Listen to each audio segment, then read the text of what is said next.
What's up, everyone? I'm Allison Hagendorf, and I am having the best time with Tom and Zeus on the Shouted Out Loudcast.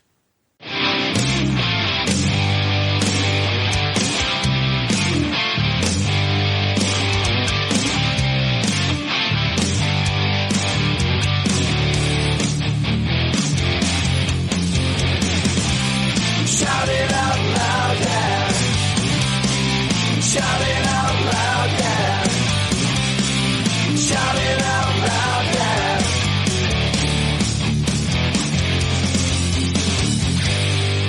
I like it.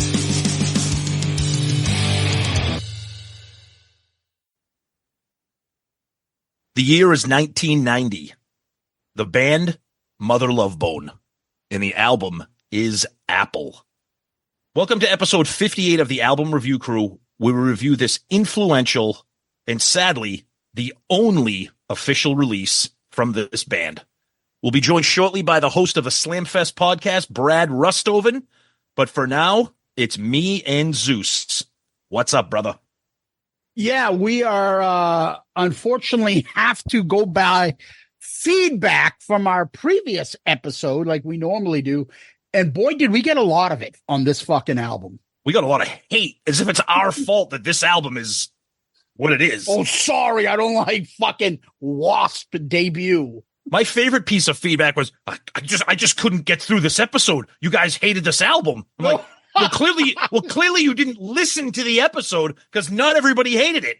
Yeah, and we didn't even shit on it that bad. Oh, you guys are shitting on lyrics. Give me Dude, the song begins with the Pledge of Allegiance. I'm laughing at that. I'm sorry. People take shit way too serious. Oh, brutal. But anyways. Let's start off with the poll. Yep, the poll. So we always pick the top 4 songs. We got The Flame, Animal, Fuck Like a Beast, LOVE Machine, Sleeping in the Fire. So Animal barely wins at 33%. Love Machine comes in at 32%. The Flame comes in at 23%, and Sleeping in the Fire at 12%. Boy, oh boy, was the feedback interesting in this. Our buddy Darren, I'm a Sleeping in the Fire kind of guy. It would be followed by The Flame. Lee Bruton, man, I grew up on Wasp. Loved this album as a little kid, and it still rocks. Animal for me. I must have been about 11, and I have the poster and the T-shirt to Animal. No wonder it was hard to make school friends. Oh, my God. John Gross, The Flame is my favorite from these. You guys told the story about Animal. It was an import that I sent away for. Yes, it was. Let's see what people had to say on Twitter about the episode itself. Casey, it's pronounced KC, says, I will say this was interesting. The clips didn't want to make me listen to the whole album. When you guys mentioned who Blackie sounds like, was disappointed that you didn't say Kevin Dubrow from Quiet Riot. That is a very good comment. It's a great point. All I could think of was, can he sing Metal Health? Good call. And Ken in Satan's Service has a picture of Abe Vigoda in the role of Fish, and it says P.U. with a puke emoji. Vet Halen says, hey, Tony, have you considered a DRUM machine for Restrained? And then he showed a couple pictures of his autographed copies of Restrained albums. Nice. Is that a positive thing? I guess it could be. I'll tell you what's not a positive thing is that Vet Halen has the cassette of this album. Yikes. Ken Woodbury says, thanks, Zeus and Tony, for ruining the band for me by saying the lyrics were written by a 13-year-old. No wonder I liked them when I was 14. More 2-hour episodes, please. This was a great one. I almost like them better when one of you doesn't like the record. That's fun, too. Our buddy Steve, whoever picked this is a genius. One of my favorite debut albums of all time. Genius. I love that.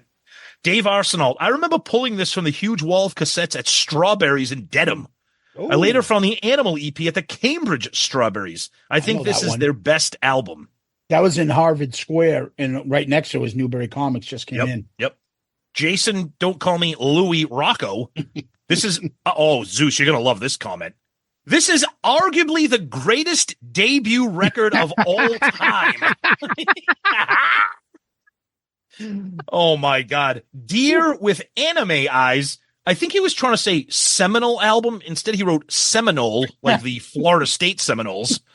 Seminal album of the metal genre, and rightfully so. It's goofy, it's fun, it's heavy, it's of the time. Blackie's voice is what separates Wasp, one of the most unique voices in music. For the more mature Wasp, go to Headless Children. That's mature. That's mature. Headless Children is more mature. Was he talking about Seminole Wind by fucking John Anderson? Oh, God, don't. Anyways, that's what we got for the fun stuff on Twitter today. I could be doing this all day. There are feedbacks, insane. Hundreds of feedbacks between Loudcaster and fucking. I'm going to try to get to something that's at least a little different, and then everyone's going to be like, "That wasn't really different." I don't know. Bobby Kenner, this is one of those albums with no skips when I play. That first line of the first track lets you know the hardcore mayhem you're in for. What's that first line from fucking Animal Fuck Like a Beast? I got pictures of naked ladies. The ultimate Kevin Jepsen line. Oh, God. Giggity, giggity, giggity, giggity. Kevin's like, yeah, I know what you mean. I got pictures of naked ladies on my wall, too, Blackie. Yeah. And you also had them in your house when the police raided you. And a few others you weren't supposed to have. I was really hoping this review was going to be AIC, but I absolutely think that Wasp debut rocks. I remember having to turn the volume down on this one when my parents were nearby, or your friends, or your girlfriend, or anybody else that was nearby. Wow. John Koza says, one of the most funniest episodes when you guys are doing the preacher from Coming to America. Oh, God. That was so fun. This should have been instrumental. Every song had bad lyrics and vocals. One for the dumpster. Because it was an ARC pick, I tried to listen to it for months, but after 5 times, my ears and brain can't stand those vocals. Really? Those who want this, not my cup of tea. Wow. He sounds like his throat's going to explode. That's what I actually liked about the album, but I don't know. That's just me. Mustachioed Tom Selling says, yeah, I tried. I can't get into Wasp. I love when people like it's almost like they're admitting like just defeat. It's like I tried, I just can't do it. Oh, here we go. Uh-oh. Kevon Jepsen. Oh, here we go. He's got pictures of naked ladies still on his wall. Love this record. You guys are fucking hilarious. The lyrics are of the time. Cheesy, no different than what Kiss was doing. Lick It Up, Animalize Asylum had stupid lyrics, but we can tolerate it. Blackie's vocals are killer on this. Super fun one to listen. Yeah, Patreon pick. Yeah, no. I can't believe I actually agree with Jepsen on something, but I'm with you, brother. I liked it. This guy, I remember this shit. This got 17 replies. This fucking guy. Per Inge Lissette. I've never seen him or interacted with him before. Okay. And apparently he says, a downer of an episode. Usually the Shout It Out Loudcast podcast is my favorite. Well, not today. This is a stellar album. 10 out of 10. Fuck. Not amused with the time spent on pissing on the cover art. Oh. Maybe somebody should have stayed at home. He's not amused with our behavior, Tom. And if we keep it up, we're going to be in attention. He reminds me of the grandmother in Weird Science. He won't, he doesn't stand for baloney. No. Can't go around. Not going to stand there and listen to you baloney about this album cover. He won't, He's not amused by your baloney. No, he's not amused. That's fucking hilarious. We're getting scolded. Dude, I'm sorry. If you use the word amused and 10 out of 10 in the same sentence when talking, I mean, I like the album, but let's be serious. While lying in the fetal position, holding their precious hair metal albums, instead making derogatory comments. So now we're in the fetal positions and we're hair metal enthusiasts, Tom. Yeah. Because, I'm putting this away and picking up my Dangerous Toys album. Yeah, of course. This guy doesn't listen. He probably listens to us when he sees something that interests him. Correct. So he thinks we're fucking hair metal like crazy people. Right. We like some of the shit, but we don't like it all. No. The fact that someone allowed the guest to even open his mouth is beyond me. Wow. Did we grant permission to Tony to open his mouth? Let's hear the comments before you speak. Oh, I'm sorry. Right? Okay. We're not going to tolerate any nonsense. Okay. We need to get approval of your fucking thoughts. Right? This is a no baloney zone. Yeah. We won't, Tony. We won't stand for baloney. The fact that someone allowed his guests to unbelievable. His opinions on Chris Holmes, plus the story served him meeting Chris Holmes, were frankly, I'm not too fond of his next comment. What's this guy? When did the adults start commenting? Were frankly terribly embarrassing. First of all, he's using phrases and terminology that remind us of fucking Weird Science, right? And fucking what's the other one? Revenge of the Nerds. Revenge of the Nerds. Frankly, I'm not too fond of this next competition. That's what I'm saying. Like, who let the adults? Has become a tradition here at ARC. Who let the adults? Contest. Who let the adults in the comment section of Loudcasters? Frankly, frankly, terribly bad. Who is this guy? Can you post pictures of this gnome holding his platinum albums? I don't know. Oh. Can you hold fucking pictures of Blackie Lawless holding any? I don't know. So you have to be a platinum selling artist to tell you that this album is laughable at times. The fact that two Kiss fans are completely unaware of the connections between Blackie, who's my cat behind me, named Blackie. He literally just jumped on the chair as I said that. Yep. And Kiss makes this episode an embarrassing affair that I would rather forget. I'm telling you right now, I want to, you know what? I want to frame that comment. And then he had some other bozo jump in. Yeah, I completely agree. How are you a fan of, his name is John Wood. How are you a fan of Kiss but tear down Wasp? Is it that much different? Yes! Yes, it is! And I like the album. Wait, he's more. I turned this episode off just after you tore the album cover apart. What?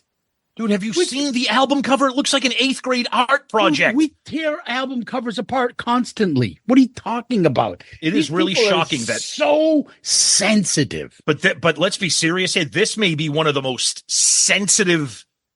The Wasp cult is a real thing, apparently. Yeah, I mean, I replied, and it's just fucking useless. And I'm like, what am I doing talking to this guy? Anyway, we had a lot of fun. We had a lot of fun with Tony. We were sending him back and forth screenshots of the comments section. Oh yeah. And Tony was just getting a freaking kick out of it because how can you not? Let me just tell you guys, we've had this conversation, Tom and I, for quite some time, and we were thinking about doing it. We haven't because we think it would just be too much crying and whining. We were thinking instead of comment of the week, we're going to add a new thing. We're going to call it Kiss Tart of the Week.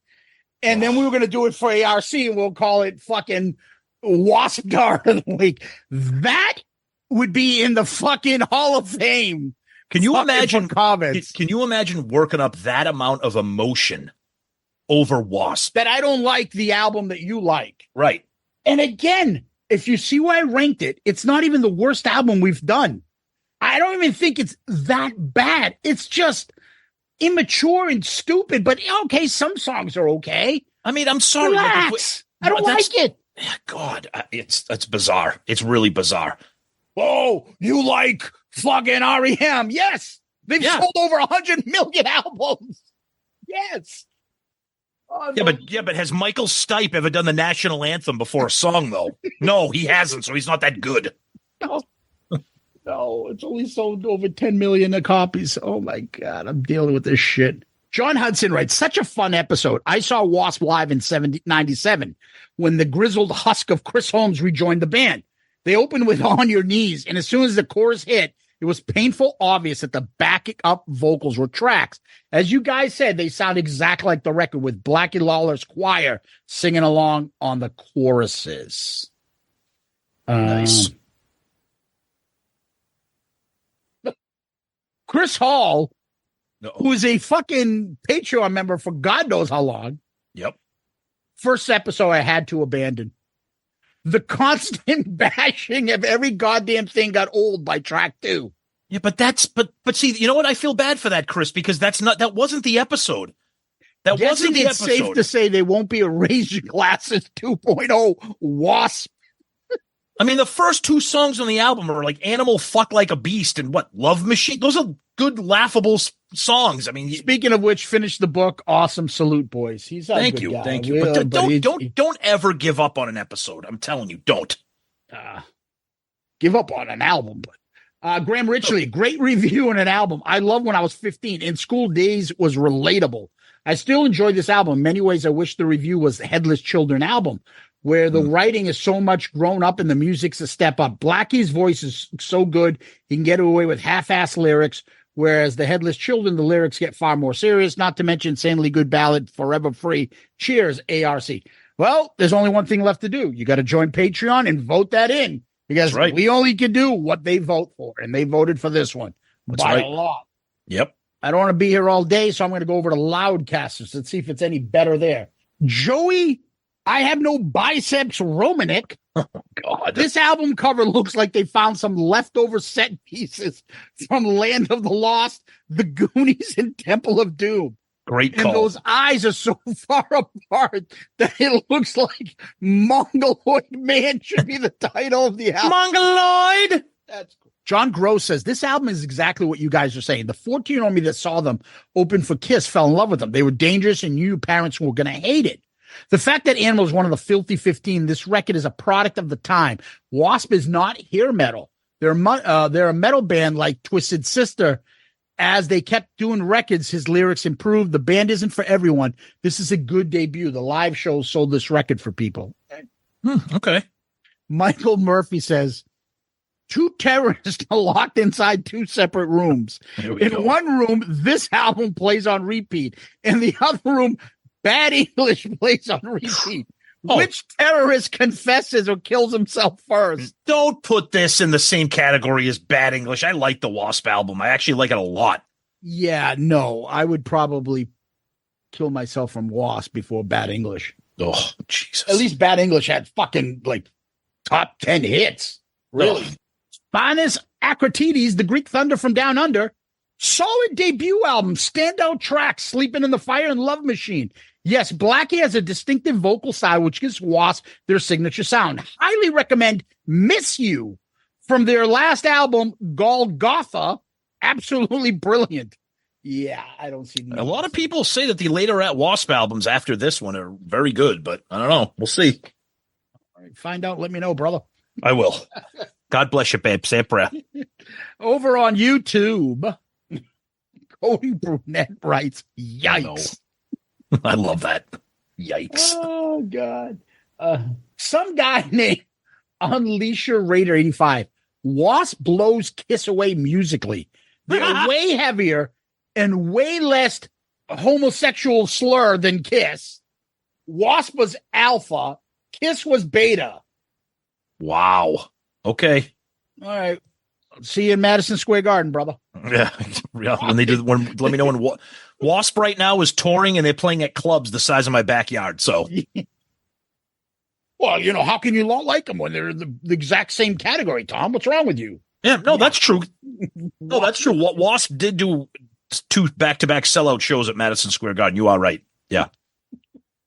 Give me a break. All right, over to you. Let's look at a little bit of Instagram here. Clark Side of the Moon. Not a huge Wasp fan necessarily, but there was a good documentary on Chris Holmes called Mean Man. The dude definitely had some demons, worth a watch. Violently Lopez says, this was hands down one of the funniest album review you guys have done. Tom's reserved positivity. Wow, I like that. Zeus's pained reactions. Wait, this is the best. And Tony shitting on Chris Holmes. made for a very entertaining listen.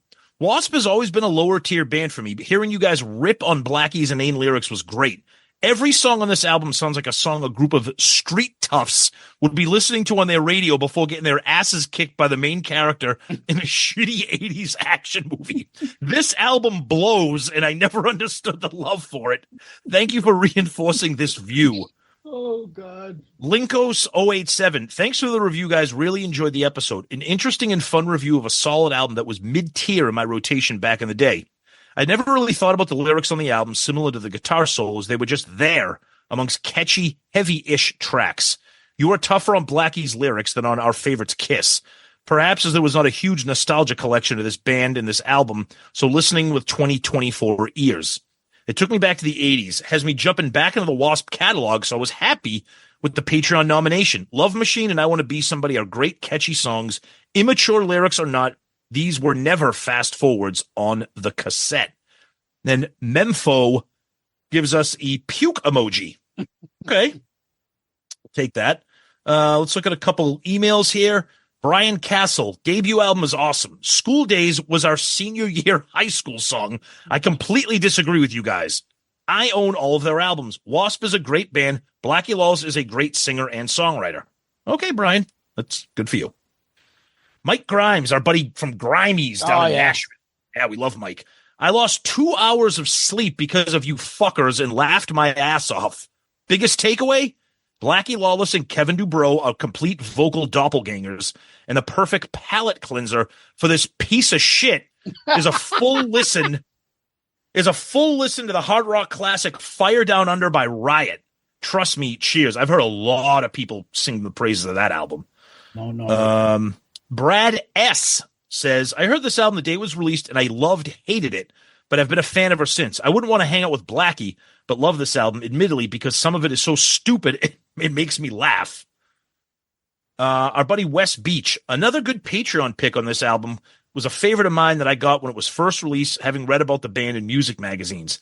Hard to believe none of you had this album, as you are all fans of the genre. Blackie's distinctive voice, great backing vocals, and hooks galore make for an excellent debut. And Tom, I don't want to burst your bubble, but all of the Wasp albums sound the same as Blackie follows a particular songwriting formula. Last Command, Still Not Black Enough, Crimson Idol, the uncommercial titled Kill, Fuck, Die are personal favorites of mine. Good to hear Tony's comments as after he's a musician. Like the vocals added to the theme song. That's right. Yeah. Thank you, Tony. Let's hope the Patreons keep up the great work. And we'll finish up with one here from Steve Sorensen. Great episode on the debut album from Wasp. I've been a fan since that record. I gotta say, getting this album as a 14-year-old kid, it was fucking cool. Titles like Fuck Like a Beast, come on, man. That is cool when you're 14. Now as a 54-year-old man, not so much. Very cheesy and the lyrics are terrible, but still a few good songs. I've always wanted to see them live, but living in Denmark, that wasn't easy. In 2017, they did come to Denmark on the Crimson Idol anniversary tour, and of course, I went to see that. I got a good spot standing 10 feet from the stage, lights out, intro music, and lights on. I was horrified. In front of me stood an old man who looked like Sloth from the Goonies with a bad wig and ugly makeup. Then the music started, and it was 100% tracks. It was so obvious, and Blackie wasn't even trying that hard. I'm not on an Eddie Trunk rant with tracks. I don't mind a backing track here and there, but this was way too much. I like a lot of Wasp albums, though, and the newest album is great, but I'm never going to see them live again. Keep up the good work on the best podcast in the world. Oh, thank you, Steve. Greetings over in Denmark. And that's what we got for feedback on the big Wasp. Let's close the book on that one. Thank God. Yeah. Oh, well, how the hell should I know, Connie? No, that's the fucking I know. That's fucking big lead. Well, that closes the book on him. Thank God. Well, Tom, let's take a quick little break and let's call in our friend Brad.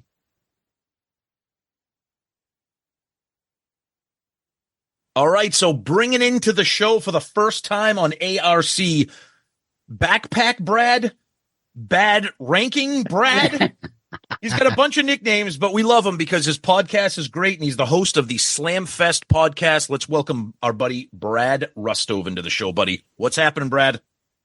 Fellas, right? Nobody calls you guys fellas. I think you guys were just commenting on that a couple days ago. I like it, fellas. Yeah, the folks, the fellas. There you go, Tom Yeah. and Zeus. Great to be here. Been on Dorm Damage and now ARC.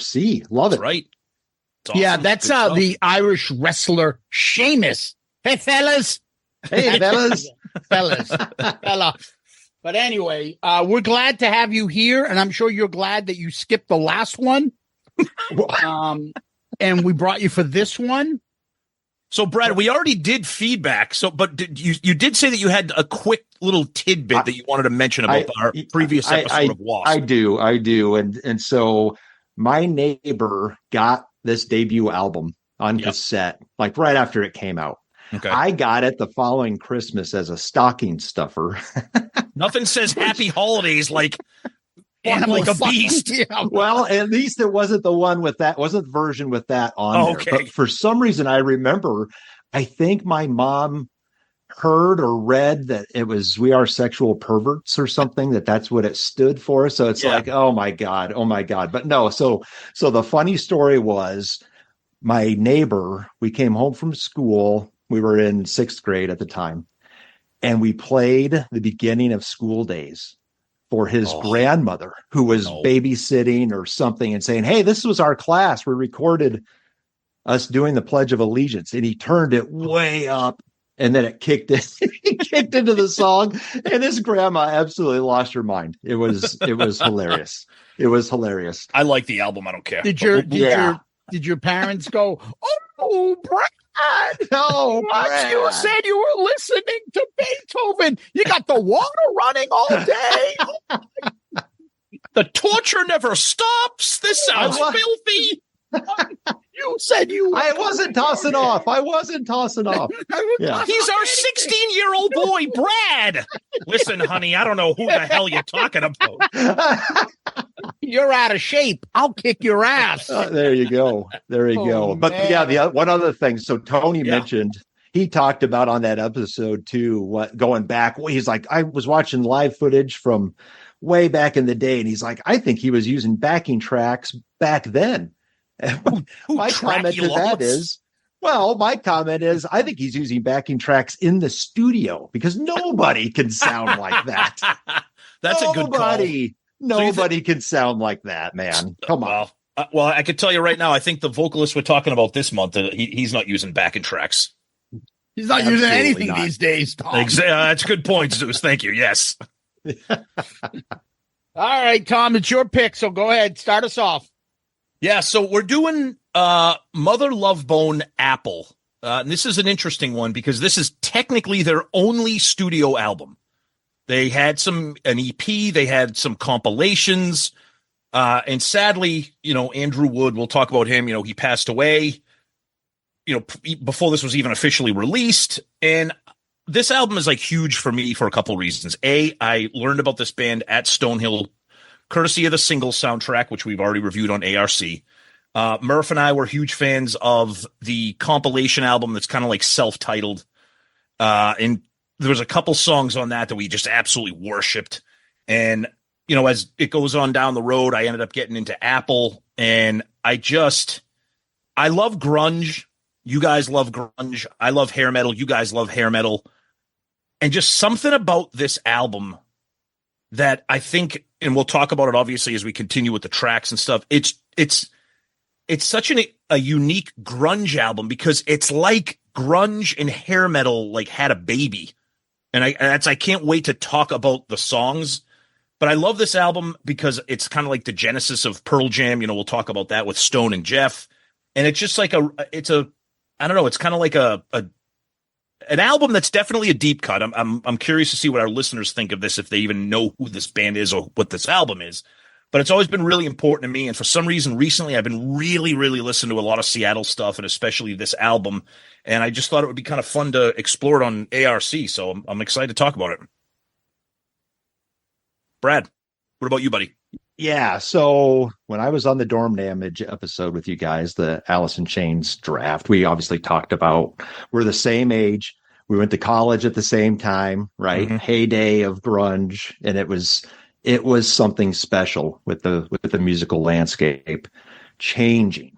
So same as you, Tom, I got exposed to Mother Love Bone. I had no idea. Nobody probably had any idea who they were except in Right. Seattle, right? Until that single soundtrack came out. So I heard that song that's on there that we'll talk about one half of that song, or I guess 3/4 of that song Yep. that was on the single soundtrack, right?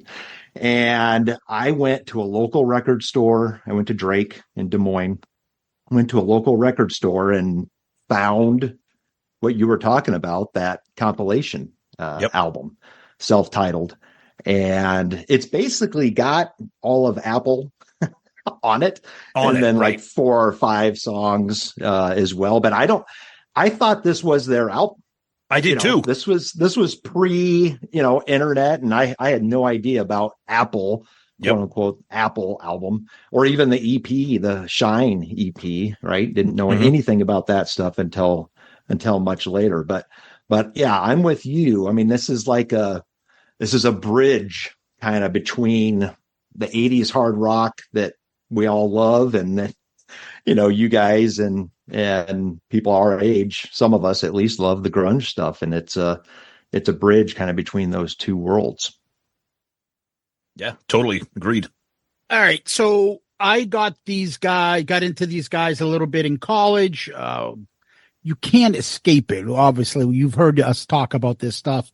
We started getting into all those bands back then, discovering stuff pre-internet. You're talking early 90s.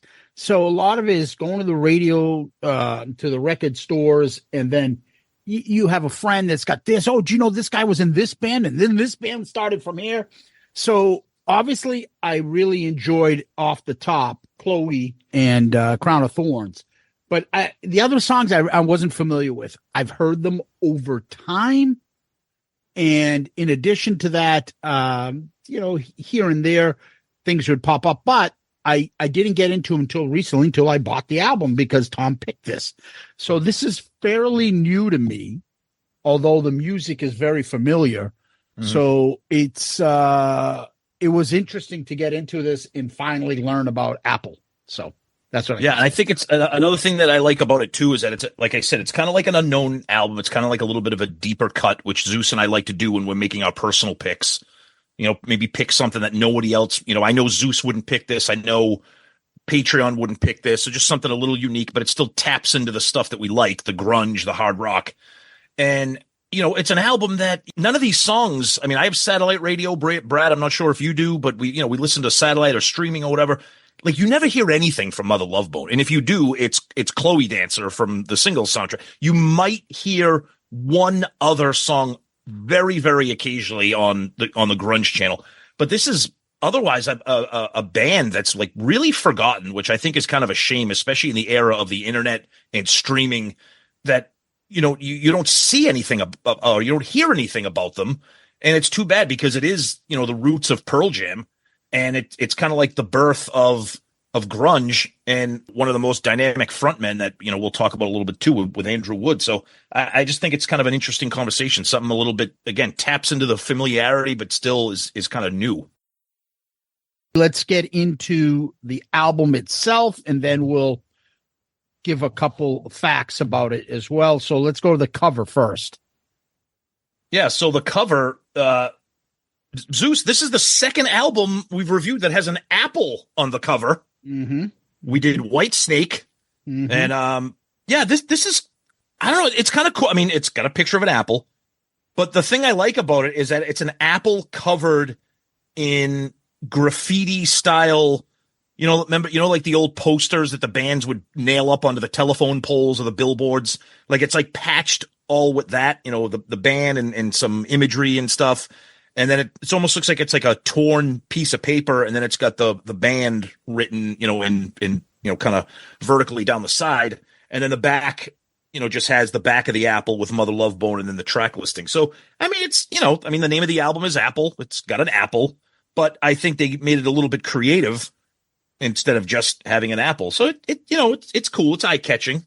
I mean, it would have been nice if maybe it was a little bit more color to it, but it's cool. Brad? Now you say this is that you had 2 album covers with apples. You forgot Bullet Boys. Oh my God. Right, Brad. I was waiting for it to come to me. You know what? First of all, I'm so glad. Zeus, don't edit this out. I want to stand corrected. That is how forgettable that album is. That's great. How forgettable that fucking album is. I don't forget pain like that, buddy. Sorry. I don't. God, all I could think about was Come and Get It from Whitesnake. Brad, thank you so much for bringing that back. Oh, you forgot about Shoot the Preacher Down, Tom? Ode to Joe. 1, 2, fuck you. Come on, man. Oh God. Oh, I'm actually so glad I forgot that. That just adds a little. That just gave me a smile. But Brad, anyways, about Mother Love Bone. Yeah. So you mentioned color, and of course, I go back to this. The self-titled one with the purple and the Mother Love Bone across the top, because on this one it's running vertically, which is kind of odd. Yep. And this compilation one's got a bunch of those clippings and stuff in it. Does it look like there's parts of playing cards on that? There's like those hearts, and I don't know what those. Tell. Yeah, I can't tell that if that's. Yeah, I think it's like a So if you look at the back of it, so if you look at the back without the band, it looks like it's a patchwork of Mother Love Bone, and it looks like that's their logo. The logo, gotcha. Like it's the heart for love, and then the 2 bones for bone. That's what it looks like at first glance. I don't know. I think it's kind of cool, Brad. What about you? Yeah, but I like the color on this other compilation one. I think it's lacking the color, and this one, the Apple cover looks kind of like the Shine EP cover with the name is going vertical, but it's just a picture of, I think, Andrew Wood on there. So, I mean, it's okay. It's okay. Yeah, exactly. It's okay. Yeah. Yeah. This has got Done With Mirrors Aerosmith look to it. Yep. Oh, interesting. Yeah. And again, it looks like a glammy Stone Gossard on here. Oh, wicked. It just... But yeah, and then you got the picture of Andrew Wood in the front, who is a mixed combination in the love child of Chris Jericho and the lead singer from Bullet Boys. Yeah, it's a good call. Great call. Brad, you brought up a good point. I didn't even really take a close look. Yeah, the cover for Shine, the EP, it's the exact same template. It is, right? It's the exact same thing, just different color scheme, and has just the picture of the Apple photo. But yeah, it's the same template. Yeah. Yep. Interesting. Yeah, I think the covers, it's interesting. Nothing special, nothing bad. Right. Yeah, it's okay. Yeah. Agreed. Yep. All right. So Apple was released July 19th, 1990. Sadly, Andrew Wood had died March 19th, 1990 at the age of 24, which is just a shame. Ridiculous. Yep. It was produced by someone named Bruce Calder, Terry Date, Mark Dearnley, and Mother Love Bone. The album never charted. I have no record of this going gold or platinum or anything. Mm-hmm. It did make it to number 34 on Billboard's Heat Seeker chart in 1992. I don't know what that means, but okay. It made it to 462 ranking of Rock Hard Magazine's 500 greatest rock and metal albums, and it made it in 2016 number 18, Rolling Stone's 40's greatest one album wonders. Yeah, Terry Date produced a ton of he produced all the Pantera albums. He produced a bunch of Soundgarden albums, including Bad Motorfinger. Produced some Screaming Trees, some Deftones, some White Zombie, Helmet, Incubus, and then he started getting into the Limp Bizkit stuff. He produced Snoop Dogg's greatest hits. So yeah, Terry Date is definitely a known commodity. The other people I'm not very familiar with, but Terry Date definitely has done some pretty legendary albums from the 90s for sure. Yeah. Yeah. I mean, the other guys like Bruce Calder and Terry Date produced Stargazer. Then it says Crown of Thorns was produced by Mark Dearnley. Okay. But it sounds like only certain individual tracks. And then you got Terry Date and Mother Love Bone as different sections saying produced by. So Yep. I don't know. I'm just listing them all as part producers. Yep. Okay. Yeah. I wonder if that means that those songs were recorded somewhere else. You know what I mean? And I don't know that. That would, Or that like would, on the EP, and they were left Right. over, so they threw it on this album, and then they had to credit them. Yeah. Gotcha. Yeah. Well, I know on Shine. So Shine has a version on the bonus. There's a bonus disc on Shine that has Capricorn's Sister, and on I think it's the streaming version, or it might be the version in general of that song on Apple. They have it. It says Shine version, and I think that might be on Spotify. Oh, so yeah, you're right. You're right. Yep. All So, right. yep. Well, let's get this thing on the road and start it with the first track. Here we go. All right, so the album opens up with This Is Shangri-La. So right off the bat, for me, again, and one of the things I really love about this album, it's definitely grunge. You can absolutely hear and feel the Pearl Jam DNA right here. I mean, the Jeff Ament, Stone Gossard stuff, right off the bat, you're like, this could have been a Pearl Jam. So this whole album could have been, and we'll talk a little bit more about that.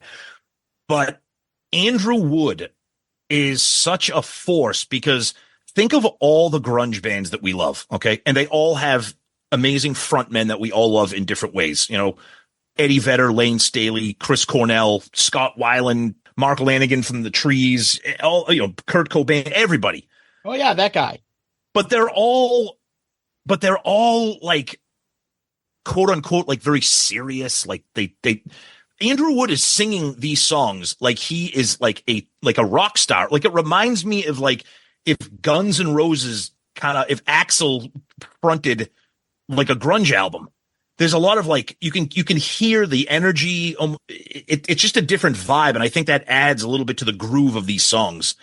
And I just think it's great. I love the riff. I love the chorus. It's like a big like sing along chorus. Again, reminds me of like 80s pop metal type choruses, which you get some of those in some grunge stuff.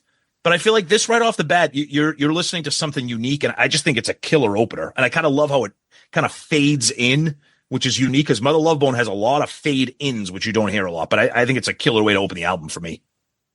Yeah, I totally agree, Tom. I mean, it's got obviously that Seattle sound feel, but at the same time, it's pulling, influences from Aerosmith, the Cult, GNR. I mean, with his vocal delivery.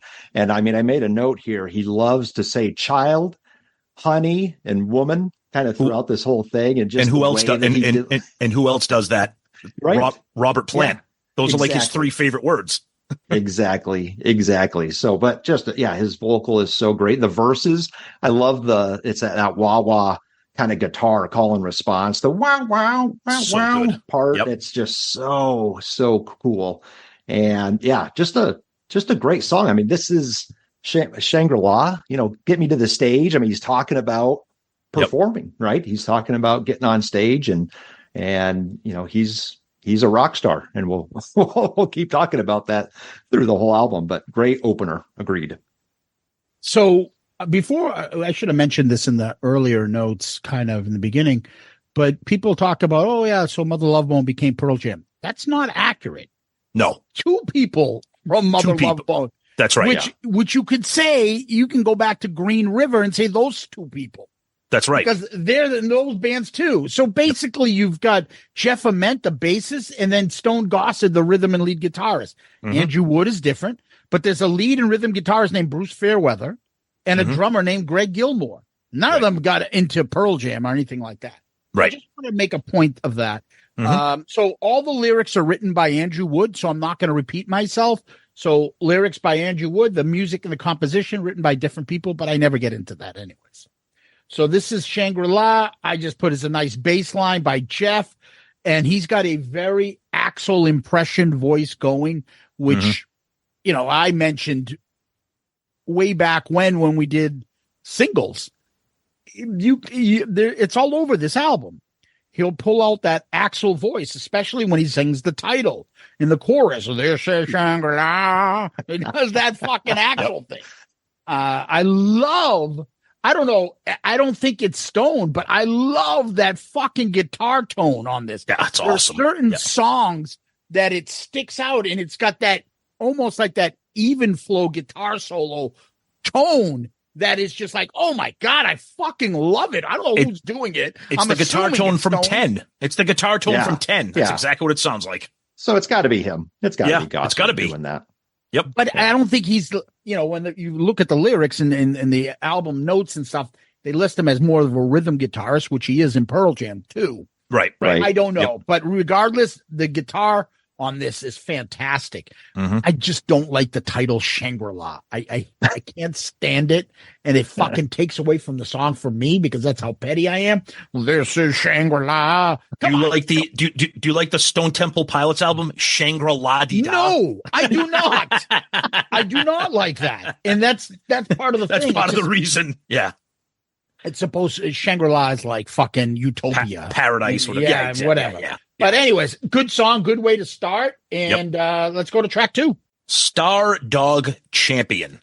So I don't want to spoil my rankings right now, but Murph and I were obsessed with this song. And I remember when we first of all, another, not really it's kind of a fade in, but it's like that. It's like the tone, the kind of almost like not feedback, but then it kicks in slowly. And again, you get that Axl Robert Plant, that yeah, and then it's like dead, and it's like slow and heavy, but it's not like slow and heavy like Alice in Chains Doom and Gloom heavy. It's like slow and heavy, but still kind of like fist pumping heavy.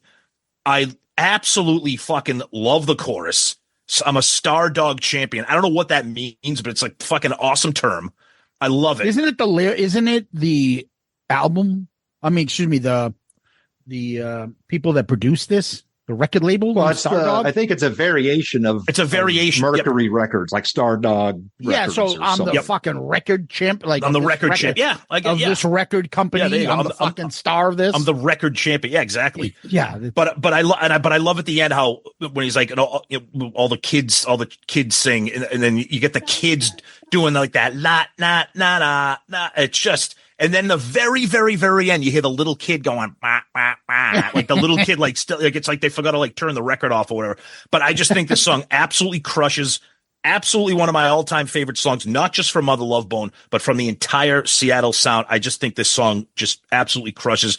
Should have been a hit. I feel like if Andrew Wood was alive and this band was able to like tour and push more, I feel like this could have been a song right here, like a staple, because I fucking love everything about it. Yeah, it's a great second track, and I love the contrast of the mid-tempo, like you're talking about, Tom, right? Yeah. This is Shangri-La, it's kind of an upbeat rocker, and then this one right away, kind of that mid-tempo deal. We talked about the Star Dog Champion. Again, big choruses, though, big, anthemic type choruses, which is, again, unique and, again, part of that bridge from the 80s into the 90s. But during that breakdown, he kind of foreshadows the children. He says the children used to sing of love and out loud. And then, of course, right, they bring them all in there at the end, which that's great. I thought was cool. So, yeah, great second track. And, again, just love the fact that it slows down, right away into that mid-tempo groove. Mm-hmm. Yeah, the ooh, yeah, ooh, whatever the fuck that is in the beginning. Yeah. Yeah. I don't know if that's Easy E and Just Don't Bite It version, their version of that. But yeah, that opening is very grungy to me. And if anything, I would say it's something off of STP. Maybe a 4 or something like that, but okay. Yep. I don't know. It's very grungy. This makes me go, oh yeah. This is why they fit in that grunging. But the chorus is fan-fucking-tastic. A very grungy solo.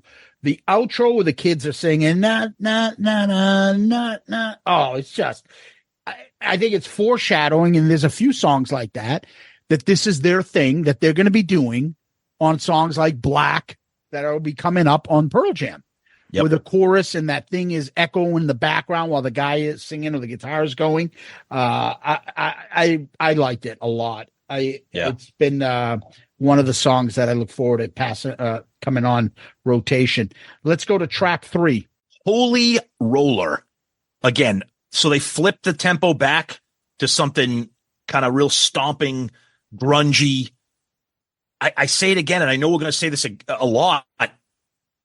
This is like a Lost Pearl Jam song. This sounds like something off of 10. We already talked about that guitar tone, but even the groove of the song itself. So the more I listen to this album, you can tell how integral Stone and Jeff are to what Pearl Jam does, especially early Pearl Jam before it became Eddie's band. You know what I mean? But this song right here, I again, a great chorus, a big gang chorus, like a holy roller. And then can you do that one more time? Yeah. Holy roller. He's a mongoloid man. That Brad just did it. See, we share a brain, buddy. Oh, that's great. But if you're gonna force me to say something critical about this, the preacher breakdown segment is a little too long. First of all, I think it shouldn't be there at all. But I get it. It's, the title is Holy Roller. If you wanted to do like, a line or a little, but it carries on a little too long before the song comes back around. That's kind of like the only down spot for that. But other than that, just really great, like early grungy kind of pop song. Yeah, another great upbeat riff here. Again, that wah-wah pedal is all over this album with the lead work. But so here's what's interesting about, again, bridging the 80s to the 90s. That laughing, there's some laughing at the beginning. You'd never hear laughing in any of the grunge stuff. That's a great point. So that's a different attitude, different feel. The chorus here, though, for some reason, and maybe it was kind of the mongoloid man feeling, those backing vocals, I don't love. I don't love the. I like Wood's part, but I don't really like the backing vocal part. Then the Love Bone breakdown, Tom. Yeah, I mean, come on. Yep. But those boys and Mother Love Bone, too it's too it's much, a little hokey. Exactly. But I mean, a decent song. Yeah. Holy Roller. I said this song sounds like Red Hot Chili Peppers. Oh, okay. Funky opening. Yeah, that's a good call. I love the tone of the guitar and the guitar fills after after the chorus. It's like even flow guitar fills. I love it. The megaphone preacher shit. I like it. But because the Mother Love Bone, fucking whatever that is. Those boys in Mother Love Bone. It just goes on too long. That's my thing. Yeah. But I have the opposite. I fucking love it. Wow. Okay. I love it. Interesting. I think it's a great chorus. Okay. The Holy Road. Oh no, the chorus. Yeah, I'm talking about the preacher stuff. Yeah. Oh, the preacher stuff. Yeah. A great, nice little filler.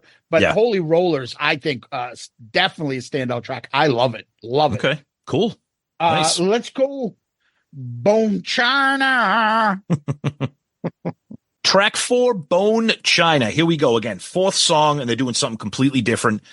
And I absolutely love this song. I love how this band so far can do the heavy, grungy Stardog Champion, the funky Holy Roller. I love, and again, we've already said it, I'll say it again. I love how it fades in.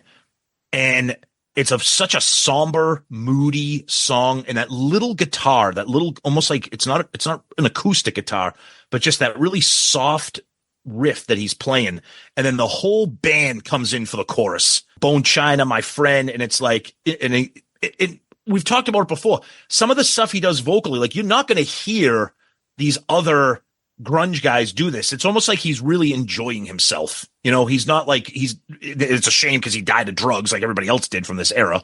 But I just think once the chorus kicks in, then it pulls back and it gets in that very, very soft, mellow section where the verses are. I think this is a really fantastic song. Every time I listen to this album, I get sad that this band just didn't become bigger, and that's one of the reasons why I wanted to talk about it, to try to get it out there and see if people can get into it. But I think Bone China is a really cool song. Yeah. Not only that they didn't get bigger, but just what else would they have done? Exactly. Yep. It's sad, but yeah, cool, mellow, clean guitar intro. And that chorus is is great. I guess I don't know what this is about. A-bone China. I don't know what that means. I don't know. Is it talking about, I don't know, drugs? Like China, I don't know. Who knows? I don't know. Yeah. But the OO's in there. She's been dancing by the moonlit sky, all that stuff. The lyrics are fantastic. Yeah. And actually, I like there's that kind of, I'm calling it a post-chorus part. I'm just waiting on that dream. Oh, the fast ones always ride for free. I mean, it's such a cool part of the song. And of course, he says a child of the water, right? Using that word child again. He seems to use it all the time. Yep. But yeah, great. Again, great shift again into kind of a different vibe for track 4. Love it. So the Axl voice is back. Yep. I'm on China. She be moving like a butterfly. Like, I like that he can do that though, and then go kind of have his nice smooth vocals, and then come into that Axl type voice. But this sounds like it could have been on 10. It's got that ominous guitar thing going. It's just like that eerie. You don't know what the fuck is going on. And the chorus is fantastic. I'm starting to realize that these guys knew what they're doing, and they brought a lot of that stuff, Stone and Jeff, to Pearl Jam. I love it. I think that's a great way. So we're 4 songs in, and we haven't hit a speed bump yet. Yep. And so, and one of the things you might look at it as, you don't catch a Smells Like Teen Spirit, or you don't catch an even flow off it. That's the great part about like grunge. You didn't need that. You can find other deep cuts and albums and songs that aren't just a catchy chorus, but somehow that melody stays with you. And that's what right. These songs are seemed already like. So let's go to the 5th track. Okay. Come Bite the Apple. So right off the bat, you got another kind of tonal shift. This one is kind of like a little sleazy, a little groovy, but it's still got the Pearl Jam DNA in here, especially the guitar solo is wicked Pearl Jam. But I love this one. I love the call and answer into the chorus with the harmonies. Where he's like, come bite the apple. And it's like, hey, like, I just think what he does vocally is so interesting over this kind of music. Andrew Wood could have been the lead singer of like Cinderella or something. And or any, you know what I mean? But when you bring that kind of style into this kind of music, I think it just meshes so wonderfully. And this is one of those songs right here. I just think this is another interesting type of song. And like Zeus said, and I'll say it, I mean, we're at number 5. And to me, the gas is the pedals to the metal here for this album so far. Right. Yeah. So the intro to this song, to me, and these songs both came out after this, but remind me of the Meat Puppets. Yes. Backwater, that had an intro lead melody. Great and call. Then the bass line, I think it's Alive from Pearl Jam. Just the intro bass line is the, I mean, it's that part. Yeah, good call. Okay. Very similar to that. How about the phaser effect? I love it. Like 70s phaser. That's what I mean. There's like some psychedelic shit going on here too. And Andrew Wood was definitely on board with that. You could tell he channeled a lot of that. Oh yeah. And then so that pre-chorus too, I heard it all before. I mean, that backing vocal, that gang backing vocal, I'm like, that could be on an LA Guns album. Yeah. Or something to that effect. It's just so interesting that they kind of tie in that stuff. And then, so after the solo, great solo, Tom, and you mentioned, that it reminds you of Alive, right? Yeah, totally. Yep, yeah, it does. Yeah. But there's that vocal after that. So please stop to laugh and pity me. My soul means well, but I'm sorry. I mean, those lyrics are kind of heavy. Imagine, but just that melody of it is so good as well. But I mean, 5 songs. Yeah, 5 songs in. Is this the title track? Because it's got Apple in the maybe. But it's funny too. I remember not long ago, and I couldn't remember the name of it, and because I couldn't remember the name of it, I couldn't find it. But there was a documentary, and I don't remember if it was just about Mother Love Bone or if it was about the Seattle sound. But I do remember something. They were talking about Andrew Wood, and they were talking about how when he carried himself when they would perform, that he didn't care if they were playing in front of a club of 500 people. He behaved, his mannerisms was that he was performing at Madison Square Garden. And I was just reminded that it was called Hype. That was the name of it. Yes. So it was a general grunge type of documentary thing. And they brought that up and they said Andrew Wood's presence was that it didn't matter if he was in your backyard. He was going to treat this as if he was Robert Plant in The Song Remains the Same. And you can feel that kind of energy, that vocal energy, that powerful emotion there. And I just think that's what really makes Mother Love Bone kind of stick out, something different. So, well, and then from a live standpoint, he was so flamboyant. None of the grunge, no he was glammy. He was glammy. He looked like something that you'd see from like T-Rex or like Bowie or Elton John. Yeah, exactly. Yeah. Because he wasn't like hair metal glammy. He was like 70s glam glammy. Yeah. Which is interesting. But we talked about this before, and this was kind of like a real weird era for music because it was the late 80s, early 90s, and music didn't know really what they wanted to do yet. And so Seattle was exploring different things. And I think that's how you got this. But you're right. You always say, like, what could this band have done more? Like, imagine if they toured, imagine if they did like Lollapalooza, which they would have done if Andrew didn't die. You know? Right. Yeah. So I think I was watching something on YouTube, just trying to find some more history on him, but they described him in maybe the mid 80s and some of the stuff that he was doing, but they were they wouldn't have been calling it that then, but glam grunge melodies, which I thought, when's the last time you heard glam grunge? Because he was in that Malfunction band, and they were like, it was like a weird, like hybrid of all kinds of genres of music. Yeah. Yes. Yeah.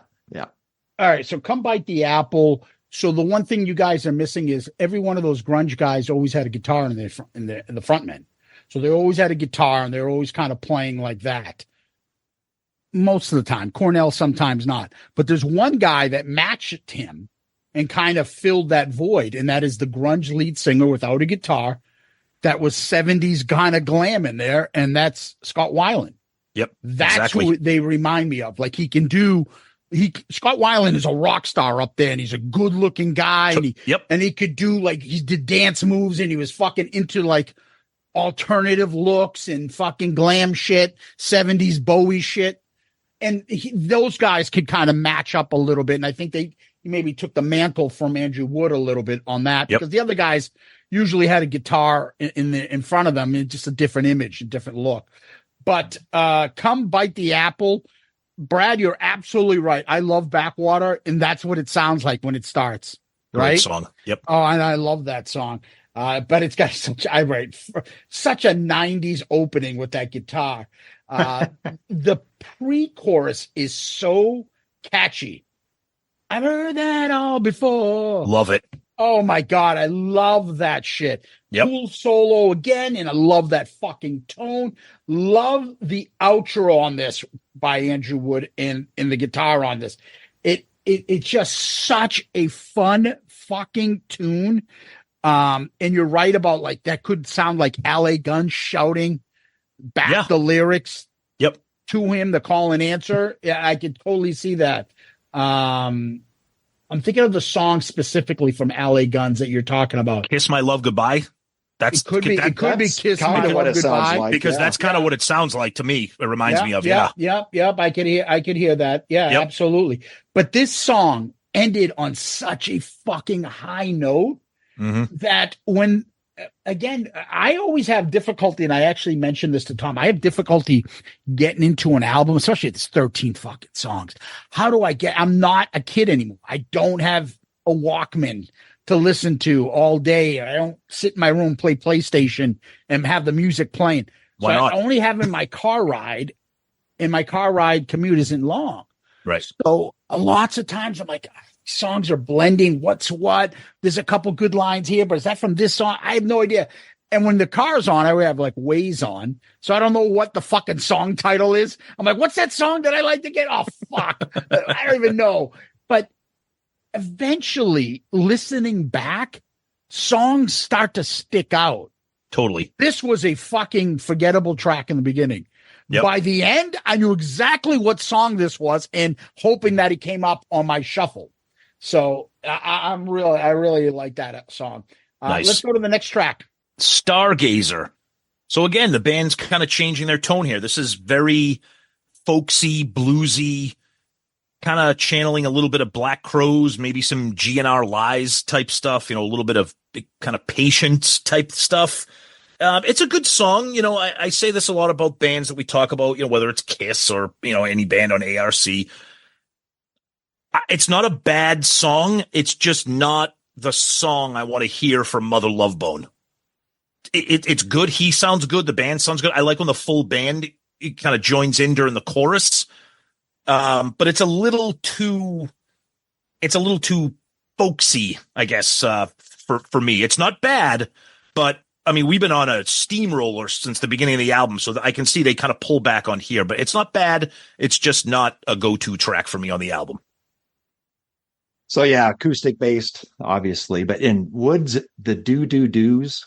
So he does it at the beginning, kind of little do-do-do, and then in between the chorus and the second verse. I think his verse vocal is amazing. It's great on the song. And again, his inflections are Axl. He talked about Lies. I have that note, Tom. I'm like, this sounds like something that could come off of Lies for sure. But yeah, the do-do-dos and his scream leading into that second verse, I just think is great. So good. I'm like, God, I mean, just great. But what's with the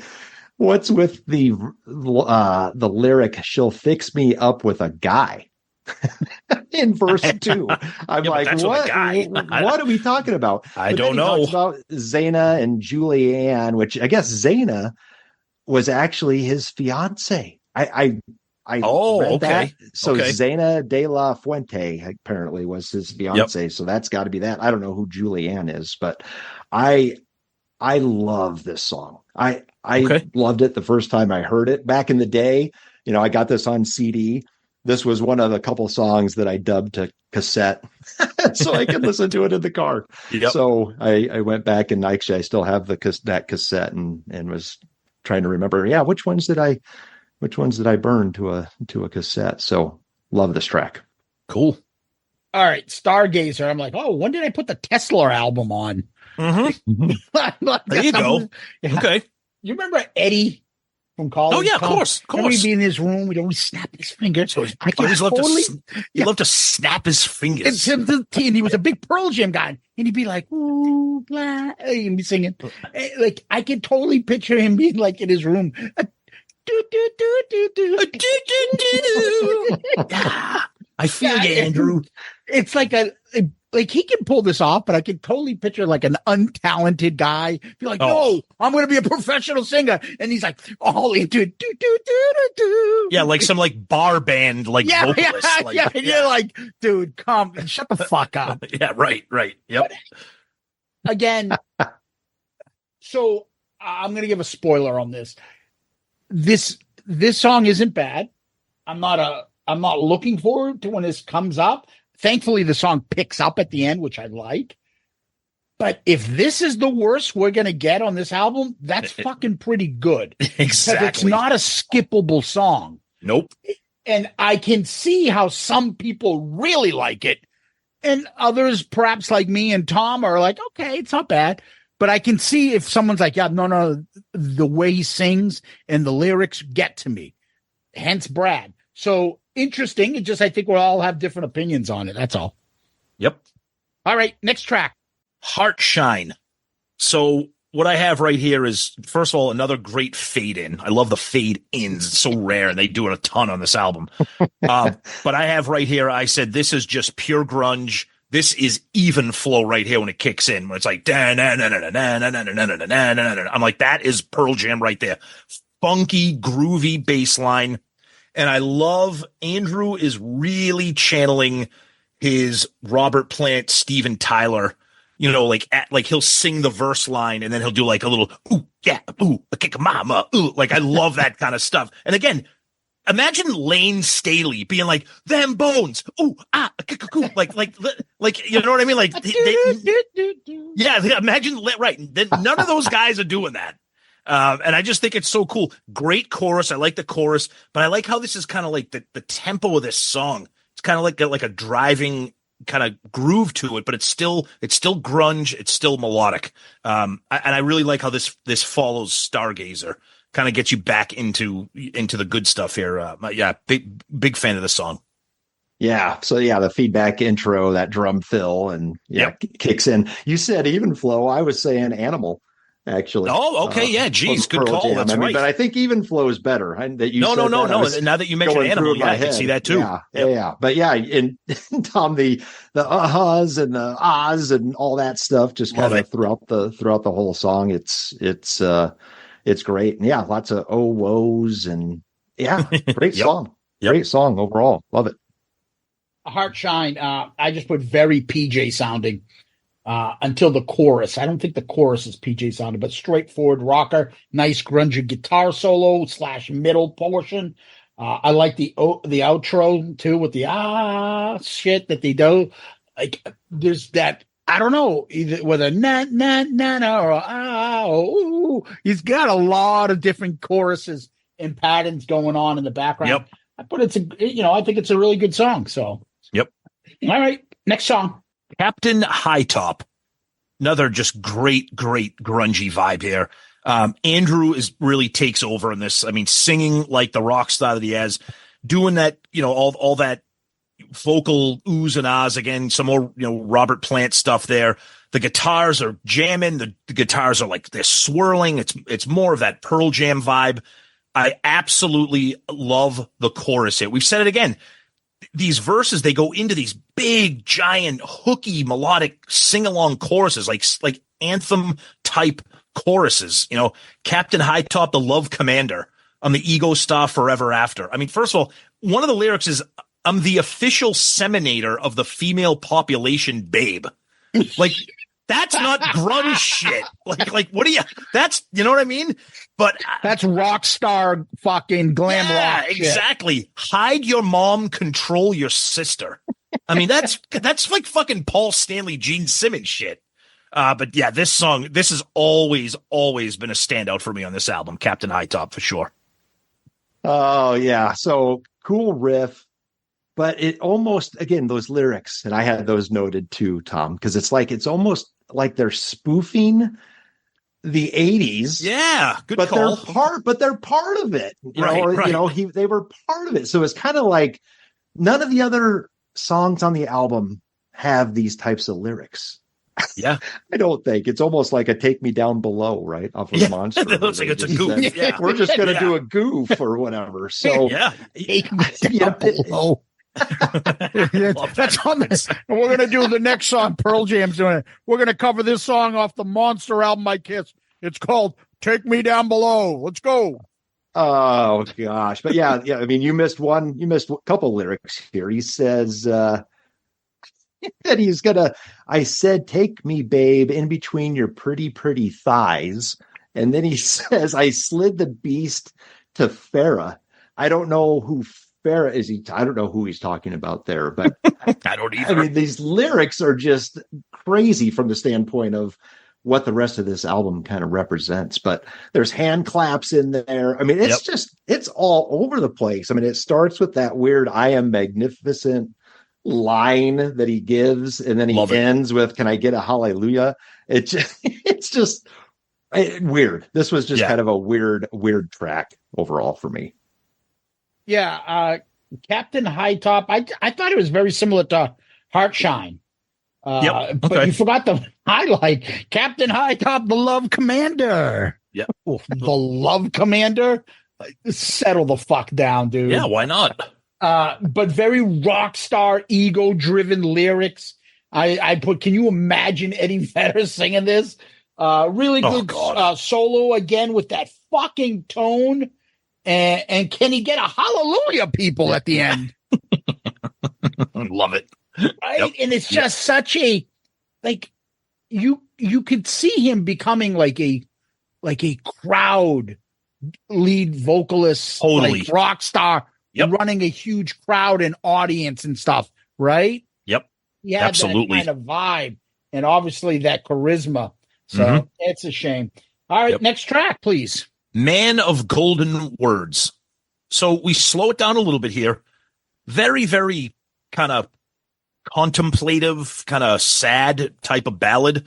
Beautiful piano. Reminds me of like this. This is a song where I could picture like early era Elton John kind of sitting down and performing. I really like the composition of this song. I said it again, and I know it is a critique. I want more Stardog Champion, Captain High Top. Like that's what I want from Mother Love Bone. I like this, and I think his voice sounds amazing. He really, really knows how to sing. Like, and these songs like this prove it, that he is a really great, great vocalist. But I like this song too, because this is where we get the band name Temple of the Dog, when he says, "Seems I've been living in the Temple of the Dog. Where would I live if I were a man of golden words?" It's kind of a very sad song. And I think for me, at least, I think it even carries that much more weight knowing that when this came out, he was already gone. I think it just adds that much more level of drama and kind of sadness to it. But it's definitely a good song. It's a nice ballad for sure. Yeah. Piano driven ballad. There's some acoustic in there, but yeah, the lyrics to me, he's right. He's writing about a songwriter. At least that's the way I write. Words and music, my only tools. Yep. Let's fall in love with music, the only international language. That type of stuff. It's of the three, and I'm considering that there are three mellower songs on this album. This is probably my least favorite of those three songs. But he's got a beautiful voice, and the piano sounds great. And I like the content of it, talking about falling in love with music. I think that's just a cool line. So overall, I like it. Okay, cool. All right. So Andrew on the piano, a la Elton John type song. I love it. I think it's great. I think it's a great song. I think he pulls it off. I love the words and music and the tone that gets played and the melancholy keys and everything. It works. So this is him on the piano, because on the album he's credited as piano as his instrument. So imagine this guy just had 30 more years, right, of doing music. What you could have gotten from him if this is what he's doing at 24. Holy shit. Exactly. Yep. Exactly. And then I love it when he says words and music, and then the backing vocals, "My Only Tools," that he sings back. Yep. It's just a beautiful, haunting song. Again, like Black is what I think of.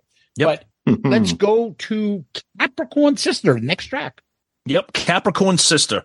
Another sleazy, grungy, groovy song. It's again, keep saying it, but it is what it is. It's got more of that Pearl Jam vibe, that Pearl Jam influence. Very, very funky song. I wrote in my notes that these are the kinds of songs to me that are the strength of Andrew Wood and the strength of Mother Love Bone. They can put these kind of songs together. And I love the lyrics here. I love when a band says the name of their band name in the song. I don't know. It doesn't happen enough. But I love when he's like, "Mother Love Bone, Mama Papa talking to me." Like, I love that. One of the great lyrics, "I made a proclamation to control my masturbation." I have that too. I mean, again, this is not grunge shit here. How many times do we have people that don't like grunge tell us that the reason they don't like it, well, what am I going to kill myself, talk about drugs and suicide? Well, go listen to Mother Love Bone, because they talk about jerking off and banging chicks. So it's unlike anything else. But this song, I love it.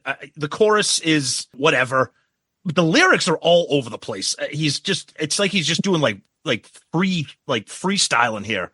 But the band sounds great. And again, Andrew is really just crushing it with his vocal delivery here. It's a very cool, funky tune. Yeah. Cool riff. And again, dropping the band name is great, but odd arrangement in general. It seems like it's all over the place. Yep. I made a note, like, was the song finished, or is it a bunch of different things kind of put together? Because doesn't he, Little Mama Cass, is there a Freddie Mercury reference in there? Yep, Chicken gumbo. Yep. It's like, what the fuck are we talking about? Yep. So all over the place, but yeah, love parts of it, but yeah, it just seems like it's kind of disjointed a little bit for me. Another straightforward rocker. I'm like, Mother Love Bone. I'm a Papa Tucker the man. Mother Love Bone. I think that's almost another little fucking clip for us, Tom, instead of Mongoloid. Mother Love Bone. Oh, this chick was fucking smoking. Oh, she's a beautiful girl. Mother Love Bone. That's what you got to start adding. There you go. I had the proclamation masturbation. Why the fuck is Freddie Mercury getting brought up? I have no idea. That's why it's like he's freestyle. It's like a freestyle rap. Yeah. I think of Borat. I want to be able to get chicks like Freddie Mercury. Oh, man. Great guitar solo and the fucking tone again. Unbelievable. Yep. So, all right. Next track. Gentle Groove. I've been waiting to talk about this song. Absolutely. I mean, I can't think of the right amount of words to give this song the praise that it so deserves. The piano is so gorgeous and sounds amazing. His vocal, the way he sings here is just, of all the songs on this album, this song could have been a monster for this band. I just think it sounds amazing. The solo is fantastic. I love how the song builds when it's like, come play with me in my room. You can hold my hands. I will be your boyfriend. No one's going to take the power away from me. No one's going to slow my gentle groove. It's just, it's a beautiful song, and the band just sounds so terrific. And I love the piano, and I love Andrew's vocals in this. This song has that piano riff I just have like burned in my brain. This to me is just what a terrific song. Yep, great song. That piano riff. Think of a slowed down Right Now from Van. Wow. Okay. That's what came crashing into my head. Right. But again, slowed down because it's a cool vibe, cool group. His vocal, fantastic. Nothing's going to change the way I feel for my love. I mean, the lyrics are great, except for On Earth as It Is in Dallas. Yes. I don't know what that means. I don't either. I'm not sure what he's talking about there, but overall, yeah, very, very cool, mellow track. Yep. Gentle Groove. I just love the laid back, smooth song, the melody, guitar, piano, lyric. And I had it just there too. Till kingdom come, right? Come till thy work is done on earth as it is in Dallas. That just doesn't make sense. Nope. Right. I don't know. Great solo into the outro. I really like the song. It stood out to me. Yeah. So let's go to Danny Boy. Who's singing this? Fucking Perry Como? Jesus. Mr. Danny Boy. So Brad had hinted earlier at a track that he thought maybe it wasn't complete or finished or undeveloped.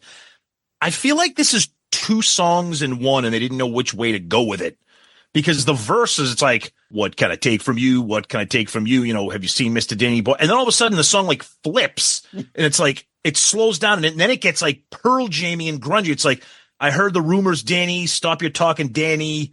Like that part of the song, when the vibe changes, but the verses, I don't like the way that he sings. Like, did you say Mr. Danny Boy? I'm like, with your long black kitty and your funky hair. I'm like, then it's not a bad song. It's just weird. The song changes like kind of dramatically to where no other song on the album really does that. So it's just kind of like an odd song to listen to. It's not bad, but it's not a go-to song for me.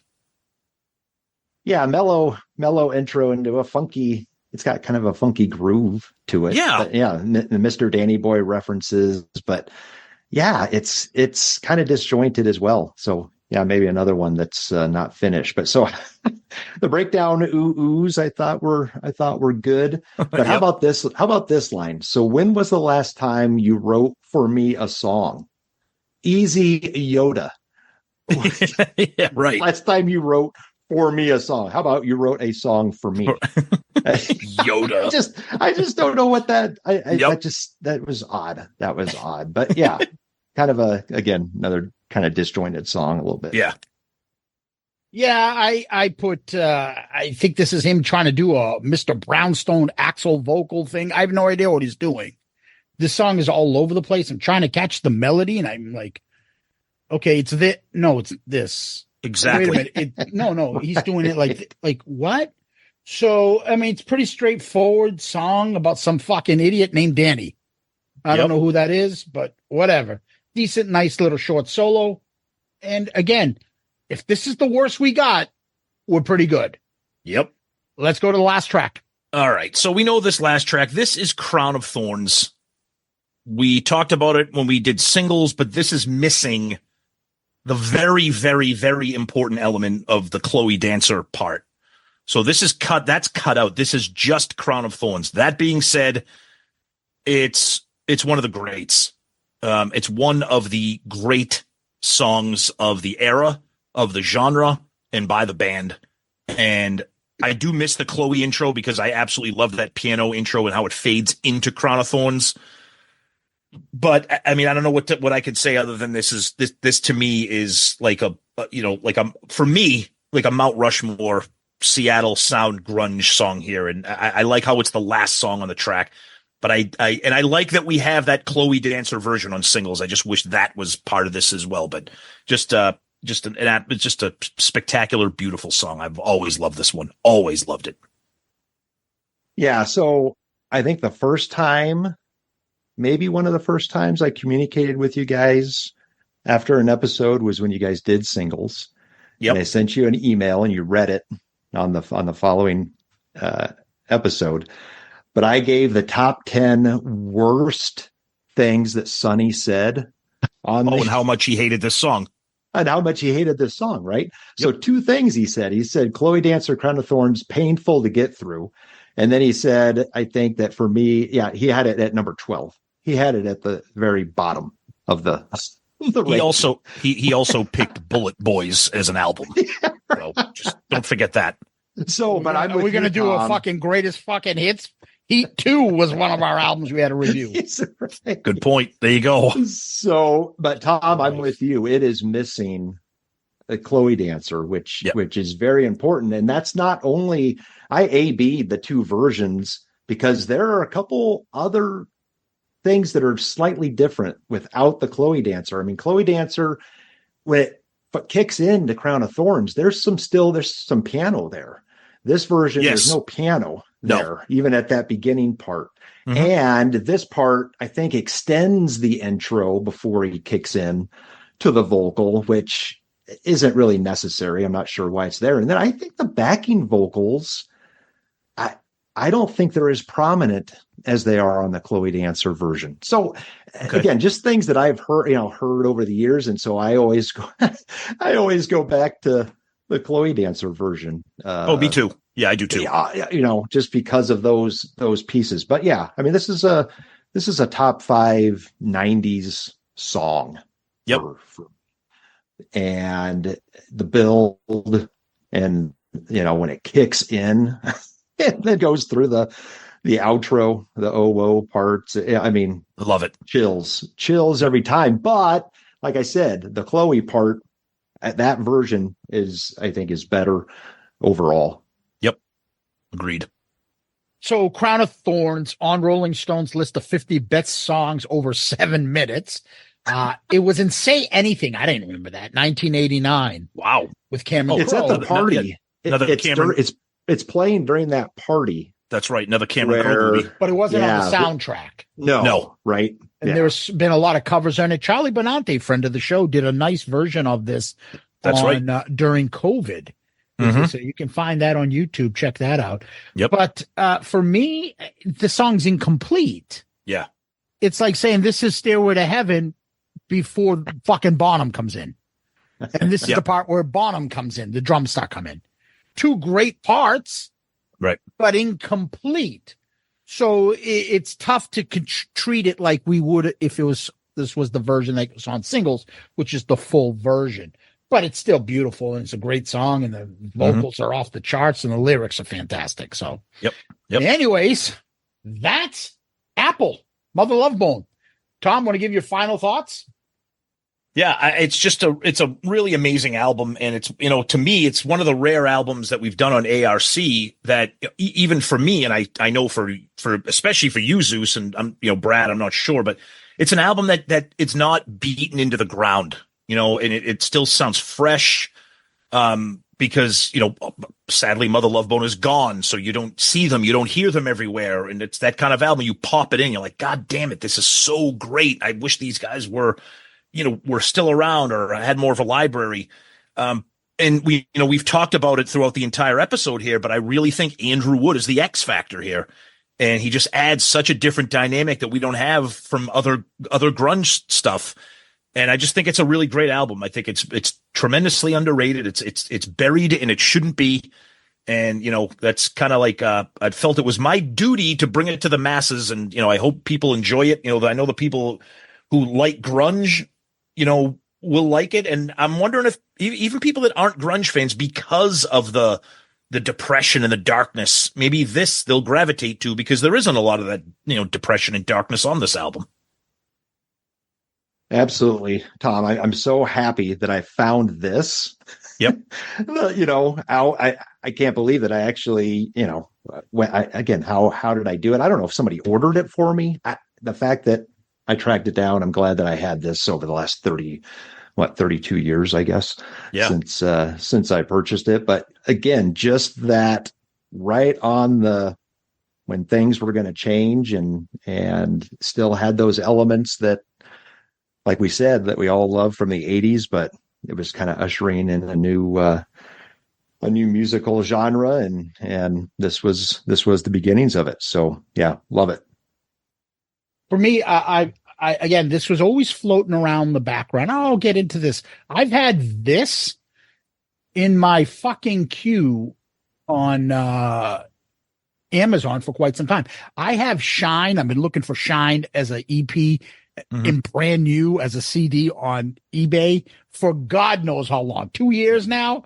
I always get like shitty, used version. There's a big fucking screwdriver scratch through the middle. Like, this is a rare CD. You can get it now for $10. I'm like, fuck that.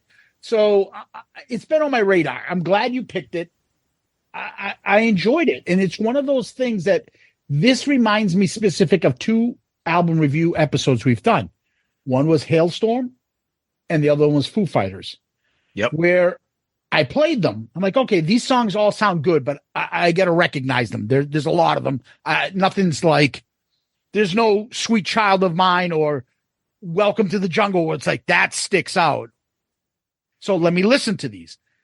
Every time I listened to them, there was nothing I skipped. There was nothing I didn't like. And then other stuff started catching the little melodies and the little nuances and the choruses and all the other stuff. And the album fucking grew. And it's fantastic. And it's one of those, like, I don't want to like it too much, because if I like it too much, then I'm going to be pissed that they couldn't do more albums. Exactly. So it's like, okay, let's just say it's a good album. That's great. Like Mad Season. Like, I like this album. I don't want to like it too much. Yep. So glad you picked it. Glad you did this. And you know what we do next. Before we do that, I just want to bring up, we didn't bring this up. There's one thing that I wanted to bring up just for seriousness and for a kind of a joke. So a few years back, they released a box set. Mother Love Bone released a box set called On Earth As It Is, The Complete Works. Yep. Not only is it out of print, but it is so highly sought after that just on Amazon through third-party sellers, the CD version of the box set is $475. And the vinyl version is $700. It came out in 2016 it had a CD, a DVD, and it was a beautiful box set. But in 2016, it came and went, and you can't find it anywhere unless you are willing to pay astronomical amounts of prices, which again is a shame. So I see that all the time. I'm like, I want to get the fucking anniversary issues of the Bon Jovi first couple albums. Yeah, good luck buying that fucking thing brand new. I want to get the fucking deluxe edition of the Rainbow stuff. They did those like 2017 and 18 and shit like that. Good luck buying that on fucking CD. Out of print. I'm like, I'm not gonna buy. It's not a vinyl, Right. So, like CDs to me, if they're rare or anything like that, it's still not a fucking vinyl. Why Right. am I paying more than $40 for one? Yeah. Right? No, you're right. Oh, you want the CD? $350 right next to the guy selling the used version like new for fucking $5. Right. Fuck yourself. Yeah, I know. But we're gonna rank the songs here, so I'll start first. All right. I'll go last. So I will say this, and it's been a long time since we've had an album like this. I have, with there's 13 tracks. There's the ones that kind of make the bottom of the list were a little bit easy for me. But as we start getting into the 9, the 8s, the 7s, I was changing this ranking during the recording because I can't. It's impossible. But anyways, number 13 for me is Man of Golden Words. Tom, same thing. I switched some shit around while we were talking. It happens all the time. It's just too, especially with this album. But I've got Mr. Danny Boy at 13. Yeah. I'm with Brad. 100% Mr. Danny Boy. Okay. Number 12, I have Stargazer. I know. I'm sorry, Tom. Brad. Well, no. So you gave me that. So my number 12 is Captain High Top. Oh, yikes. Okay. I like when we have these. Okay. I'm with Tom. Stargazer. Uh-oh. Ouch. 11 for me is, have you seen Mr. Danny Boy? I got Capricorn's Sister here. Damn you, All right. Brad. I'm Captain High Top. What? What is the matter with you people? We know what we're doing here. Oh, okay. I'm sorry. This was really tough for me. God, I love this song, but the rankings, something's got to be 10. And I got Bone China at number 10. You didn't say it correctly. I'm Bone China, my friend. Great song, but yeah. I got Mongoloid Man. I mean, Holy Roller at number 10. Mongoloid No. Yeah, Holy Roller. Did you ever hear the Red Hot Chili Peppers doing Love Roller Coaster? Oh, yeah. From Great. the Beavis and yeah. Butthead? I love That's what this reminds me of. Yeah. Oh, yeah. Yeah. Yeah, there you go. Yep. I'm with you, Brad. I go Capricorn Sister 10. I have that low. Okay.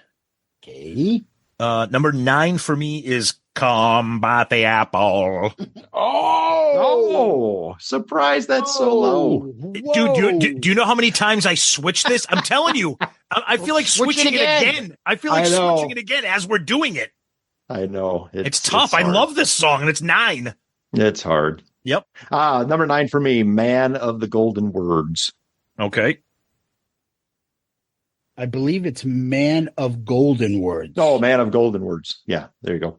And if you get that incorrect, you're going to get dropped a couple spots here. Yep. You get kicked out into the shed with Ace. I just sounded like Vinny. That's why I brought up the shed. Yeah. Brad, grab a shovel. It's Man of Golden Words. If you do it incorrectly again, we're going to have problems. You know where I get that from? There was a great clip of Mark Slaughter talking about his time in Vinnie Vincent. I don't know where it's on YouTube. I watched it late night, and he did that, right? Yeah. Yes. And he was like, Vinny called me off stage and he was yelling at me. And it's like, that wasn't a very good performance.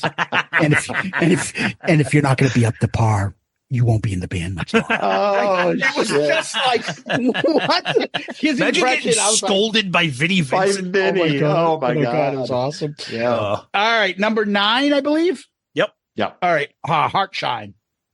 Okay. Number 8 for me is Holy Roller. 8, Heartshine for me too, Zeus. So we're close there. Yeah, 8 is This Is Shangri-La. Fucking change the title and it would have been higher. Wait a minute. You're penalizing song titles for rankings? Yes. Yes. Dear God. Yes. Wow. Number 7 for me is Heartshine. 7 for me, Gentle Groove. No. You didn't hang up on her, the girl with the big titties? Hung up on a bitch. Broke my heart in 2. You broke more than your heart. More than that, yeah. What am I complaining about? I had it as 7, Gentle Groove. Oh, What the fuck, Brad? Brad, what the fuck? Number 7, Gentle Groove. 6 for me is Capricorn Sister. 6 for me, Stardog Champion. Oh, you just broke my heart in 2.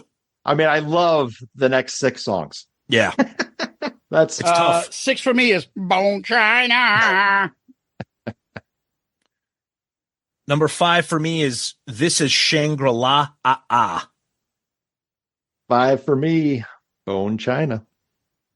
5 for me, Stardog Champion. 4 for me is Captain High Top, you bunch of dummies. Captain High Top, the Love Commander. Love Commander. Okay. Love Commander. Is that Steve Clark, Wing Commander? Oh, God. Brad, what do you got at 4? Number 4, Come Bite the Apple. Nice. Good song. Crown of Thorns, number 4. Okay. And with the caveat, right? Oh, yeah. Oh, yeah. Okay. Number 3 for me is Gentle Groove. 3 for me, This Is Shangri-La. 3 is Man of Golden Words. Wow. Wow. Love yeah. it. That is Yeah. Really? Awesome. great. I thought he pulled it Yeah. off. Okay. 2 for me is Crown of Thorns. I still love it. I miss Chloe Dancer, but I still love this. So Yep. 2 for me is Crown of Thorns as well. I couldn't put it at number 1 because of that. Yep. 2 for me, Holy Roller. Wow. Holy Roller. Number Holy one. Roller. Number 1 for me. Wait a minute, can I Easily. keep doing this? No. Okay. Number 1 for me easily, and one of the all-time great songs of this entire generation, without a doubt, and that is Star Dog Champion. Number 1 with a bullet. Yeah. So my number 1's got the same first 4 letters, Stargazer. Wow. Really? Holy I love it. shit. Interesting, I know, Brad. Yeah. Okay. I I like that. I like that. Okay. So number 1 is Come Bite the Apple. Nice. Look at that. Wow. Well, I got some work to do to figure out the rankings here and what's going to make our poll. Dude, the first 2, other than Crown of Thorns, those top 6, the first 2 of each of us, there's no duplicates. None.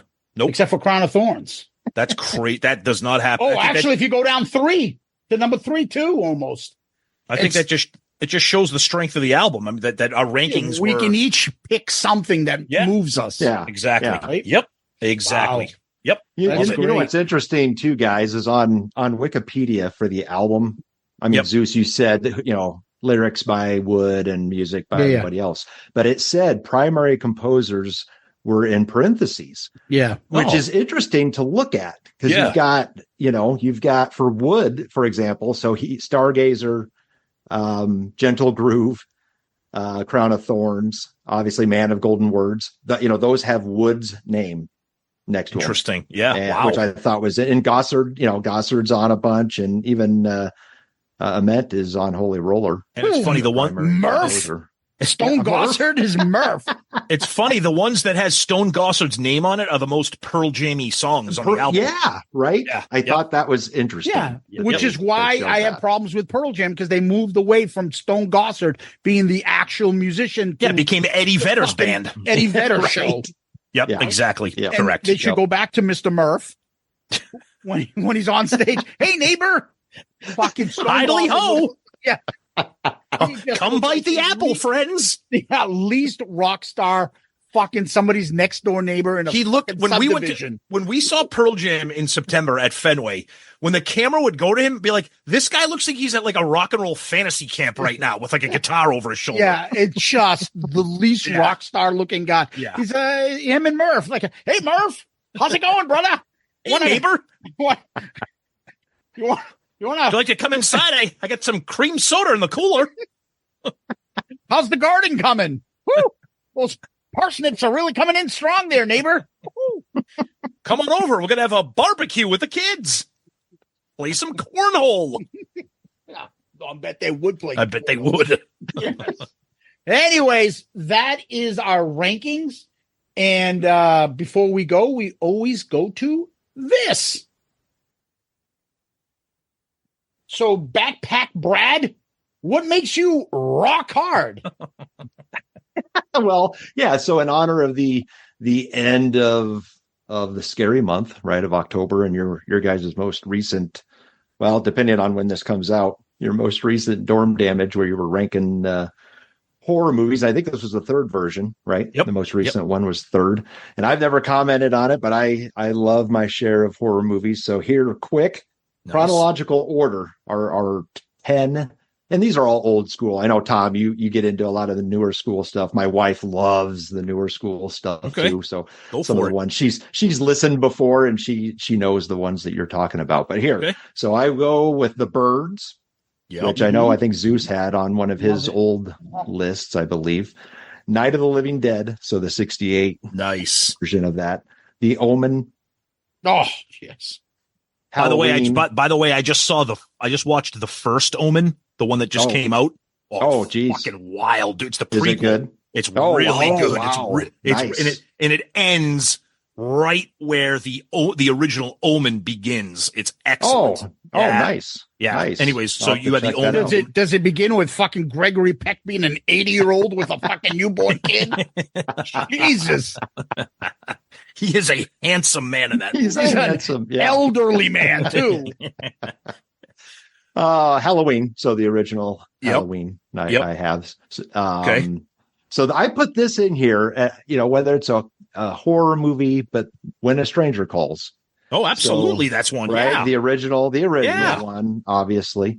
Yep. Amityville Horror. Love it. And then let's see. So the next three are all from 1980. So The Changeling.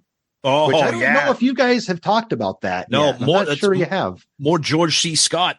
Yeah. The Fog. Love dude, that's so good. Is that whatever her name is? Is that with Adrienne Barbeau with her fucking humongous jugs? Big hooters, yes.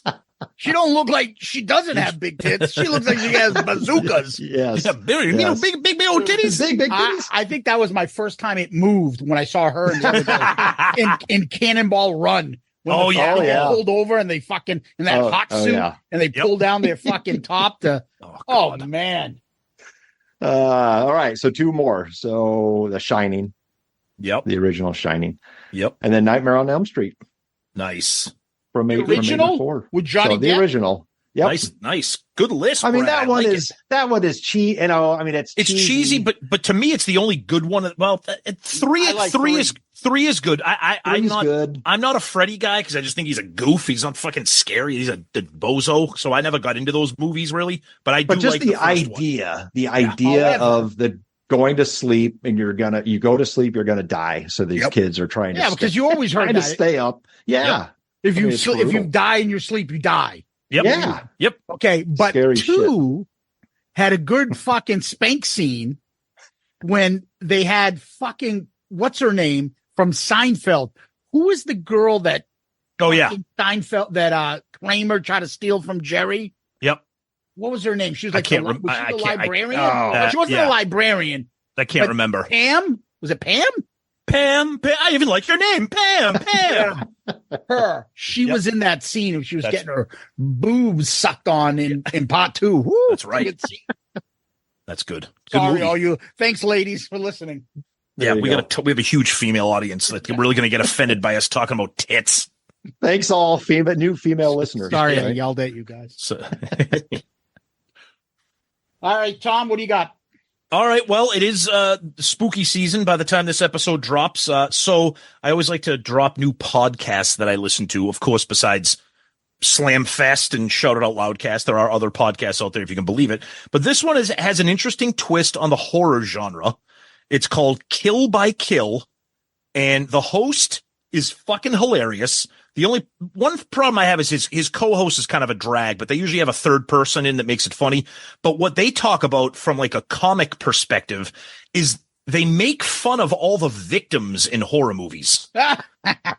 So they'll pick a movie and they'll talk about the movie, but then they'll be like if they talk about like a Nightmare on Elm Street, they'll talk about the movie, but they'll be like, all right, let's talk about Johnny Depp, man. When that poor bastard, when he got sucked into his bed, like, so it's kind of it's a comedic spin on like analyzing horror movies. It's really, really good. It's been around for a long time, and they've kind of veered off into like regular like horror movie analysis, but it's still from a comic slant. So it's definitely a lot of fun. It's called Kill by Kill. Kill by Kill. Do they analyze the death in Scream 2 when the guy's in the bathroom listening and then the fucking killer? It's a knife through. Like, that is the stupid. There's no way you forcefully can get a knife through that fucking screen like that and get him in the air. I can do it. Yeah, all right. I'll take your word for it, but that is one of the stupidest fucking kill scenes, but it was interesting. Yep. All right. So my You Make Me Rock Hard is for all you wrestling dorks out there. I'm sure most of you guys have seen it. It's on Netflix. It's called Mr. McMahon. Oh, I haven't seen it yet. And it is fucking awesome. What I love about it is the fact that he is very much like Glenn Fry in History of the Eagles. No idea of what a fucking complete dickhead or asshole he is. He's just saying things. You hear about his background growing up, his relationship with his father, how he bought him out, and then they're telling stories about him and his son, and all the way through about how fucking he just took over the wrestling world, and there were territories, and how everybody always had their thing, and it was like a handshake deal. You stay there, you stay there, and he's like, fuck it, I'm just gonna steal everybody. and what a gamble it was by him doing the WrestleMania, and that if it fucking didn't work, he was broke and done and out of business. And they pulled it off. And really, how much Hulk Hogan helped him out and made it work. Oh yeah, but it is fascinating. Even if you really have a passing thing of wrestling, you would enjoy it. Oh, I watch documentaries about stuff that I might not have a full interest in. Yeah, I've heard it's really good. But there is so much shit to dissect in it. And just about everybody you can kind of think of that you would want to hear talking about McMahon is kind of in this. Okay. So it's fascinating. It's funny. It's just, holy shit. How is this guy still married? The fucking shit that he does, and how over the top. Well, I'm going to put this lady in the scene with me who's smoking hot, and we're going to pretend we're making out. And like, dude, you're hiring people to do scenes with you because they're hot. Yeah. It was kind of out there. Anyways, nice. Mr. McMahon is fantastic on Netflix. Check it out. Cool. Brad, tell everybody where they can find more of you and more of Slamfest. Yeah, so Slamfest podcast, weekly podcast, normally drops Thursday morning. So yeah, I'm with you guys. I record in real time. Nice. No banking episodes, so they come out in real time.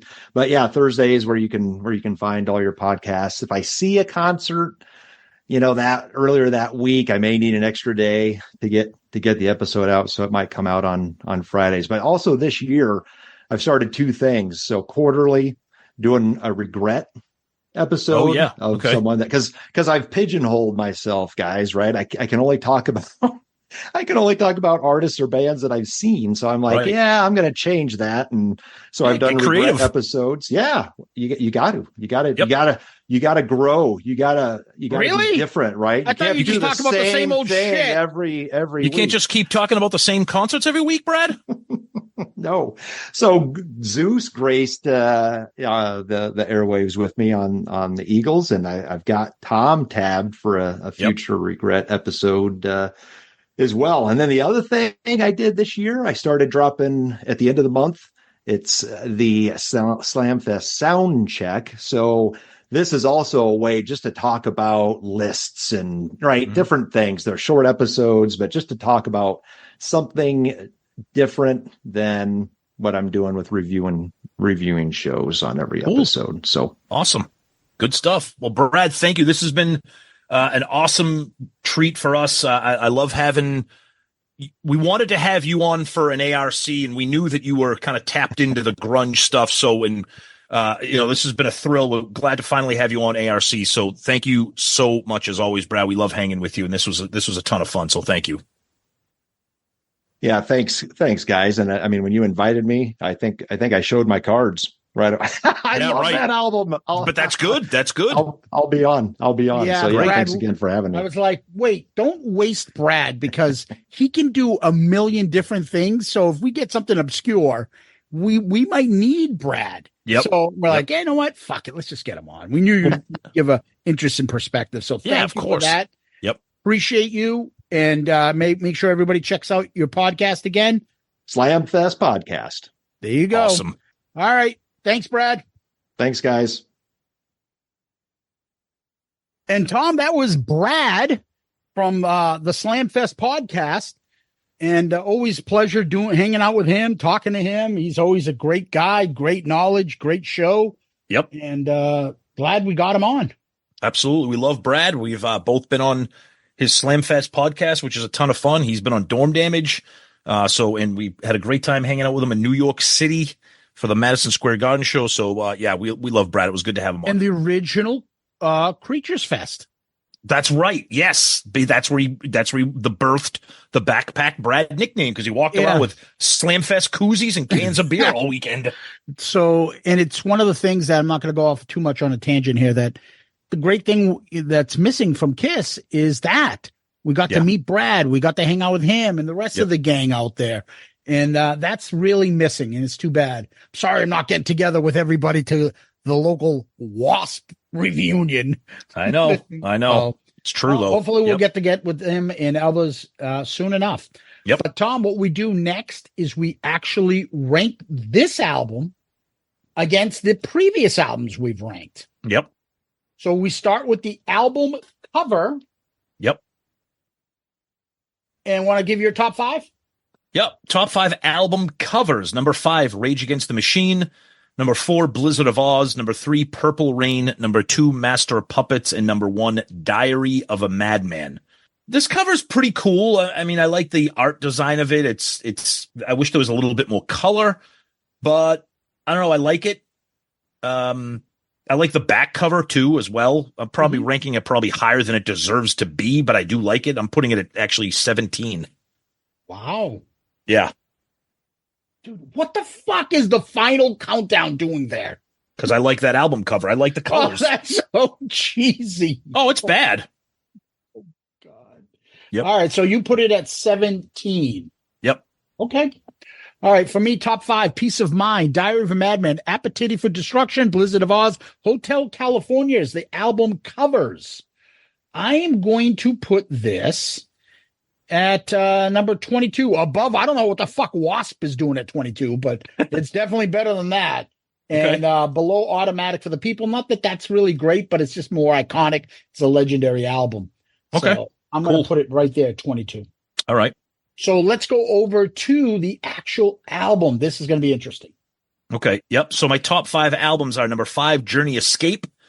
Number 4, Shout at the Devil. Number 3, Purple Rain. Number 2, Moving Pictures. Number 1, Master of Puppets. Now, I'm probably ranking this album a little bit higher than maybe some people may think, but that's because this is one of those albums for me. There's no skips. It's a very, very consistent album. It's not one of those albums that's top heavy with 3 or 4 bangers and the rest of it you kind of have to suffer through. Plus, it's got Stardog Champion and Crown of Thorns, which for me would probably go on my Mount Rushmore or close to it of overall Seattle sound grunge 90s songs. So all that's going to boost it up for me. I'm putting this at number 12. Oh, wow. That's pretty good. Yep. Yeah. I really, really, really enjoyed this album a lot. So yeah, and it's got some nostalgia. It's your album. Yeah, exactly. That carries a lot of weight to it as well. So 5 for me, going 5 to 1. Pyromania, Blizzard of Oz, 3, Hotel California, 2, Automatic for the People, 1 is Purple. I am going to put this album, and I think it fits in there perfectly. I'm going to put this at 29. I'm going to put this just under Metallica Black Album and above Escape. There you go. All right. So I'm putting it at 29. You had it at 12. Yep. like the album, and it's grown on me more and more every time I listen to it. And that's good. That's a trait of a good album. So yeah, good. I'm glad. I like when we pick albums that neither one of us are too familiar with, but it happens. It happens once in a while. But I'll tell you, we say the same thing every episode, or at least I say it every episode. It's becoming impossible to rank this shit now that we're up to 50 plus albums. Because every time, like you said, you look at your rankings, like, why the fuck is this at number 30? But this should be number 15 or whatever. It just gets so hard. So a lot of times I'll look at it and I'm like, dude, I might put this album ahead of this, but I will go to these other albums that have songs that I really like, and I really won't touch that album. And I'm like, but overall it's better, but I never go, there's not too many go-to songs. Well, that's the thing. I mean, I have like Jar of Flies and Appetite for Destruction slided like way too low, but just, I don't know. It's how the rankings like evolve over time. It gets tough. It's all music is mood, And when you're ranking these based on like today, October 28th is where I'm ranking that. You know what I mean? Yeah, I would I have 54 OU812. It's a good album. I love Finish What You Started. I go to that song, look for it. Yep. When's the last time I put on Black Tiger? What the fuck is that doing above everything? Probably the last time we did the album. Like, that's just it. There's stuff on here that I'm like, how the fuck is this? Even Odyssey, which I didn't, it's okay. It's uneven. But I'll go to a couple songs on that. I'm actually really surprised that you don't like that more, only because of Jolene Turner. No, but that's my point. Yeah. So there are songs that I go to on that. I'm not fucking going to Heat 2. How the fuck is that ahead of it? I've never gone to Operation Mindcrime ever. How's that ahead of it? You don't like that. That's what I mean. Yeah. I mean, even Look What the Cat Dragged In is below all that shit. I mean, I like Talk Dirty to Me and Look What the Cat Dragged In, the title track. It's even tough. Winger, 17 is a pretty good song. Yep, I know. I mean, I have Moving Pictures last, but if Tom Sawyer comes on, I'll listen to it, and I bet you a few other songs come on, I'd be like, okay.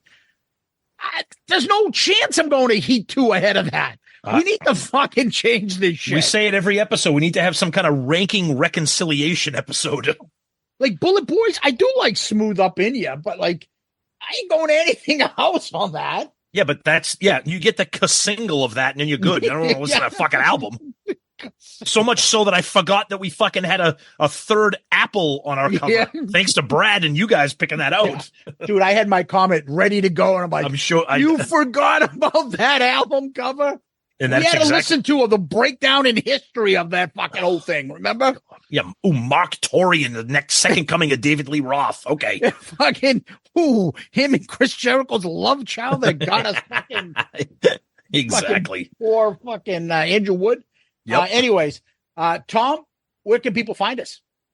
Go to our website, shoutitoutloudcast.com. If this is, for some reason, your first time listening to us, we are an all Kiss podcast. We drop Kiss-related episodes every Saturday, and then we do these album review crew episodes once a month where we review anything from any genre with the exception of Kiss albums. We save those for Shout Out Loudcast.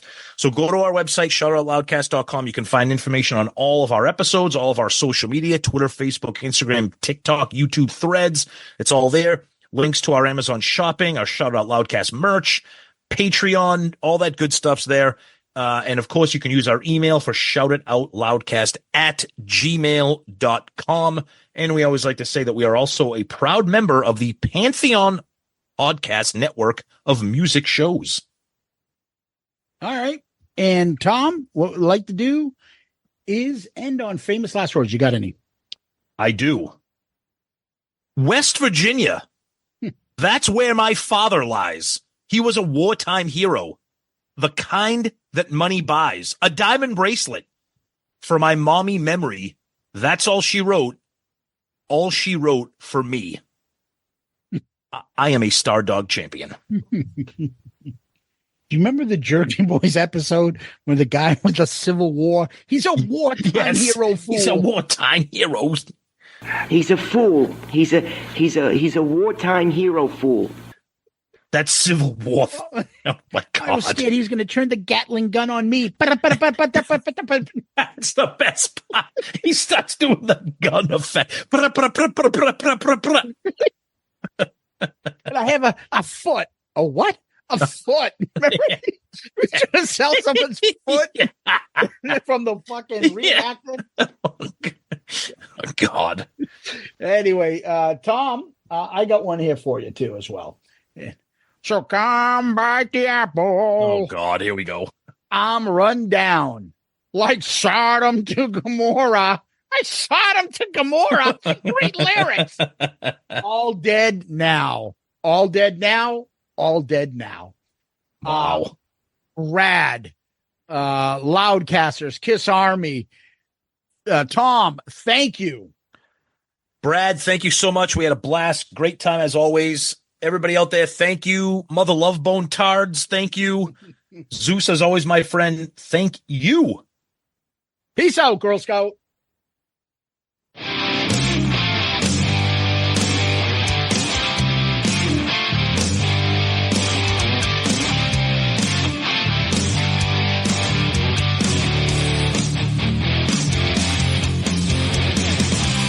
Shout it out loud, yeah.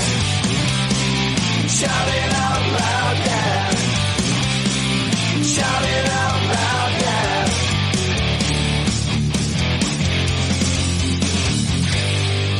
I like it.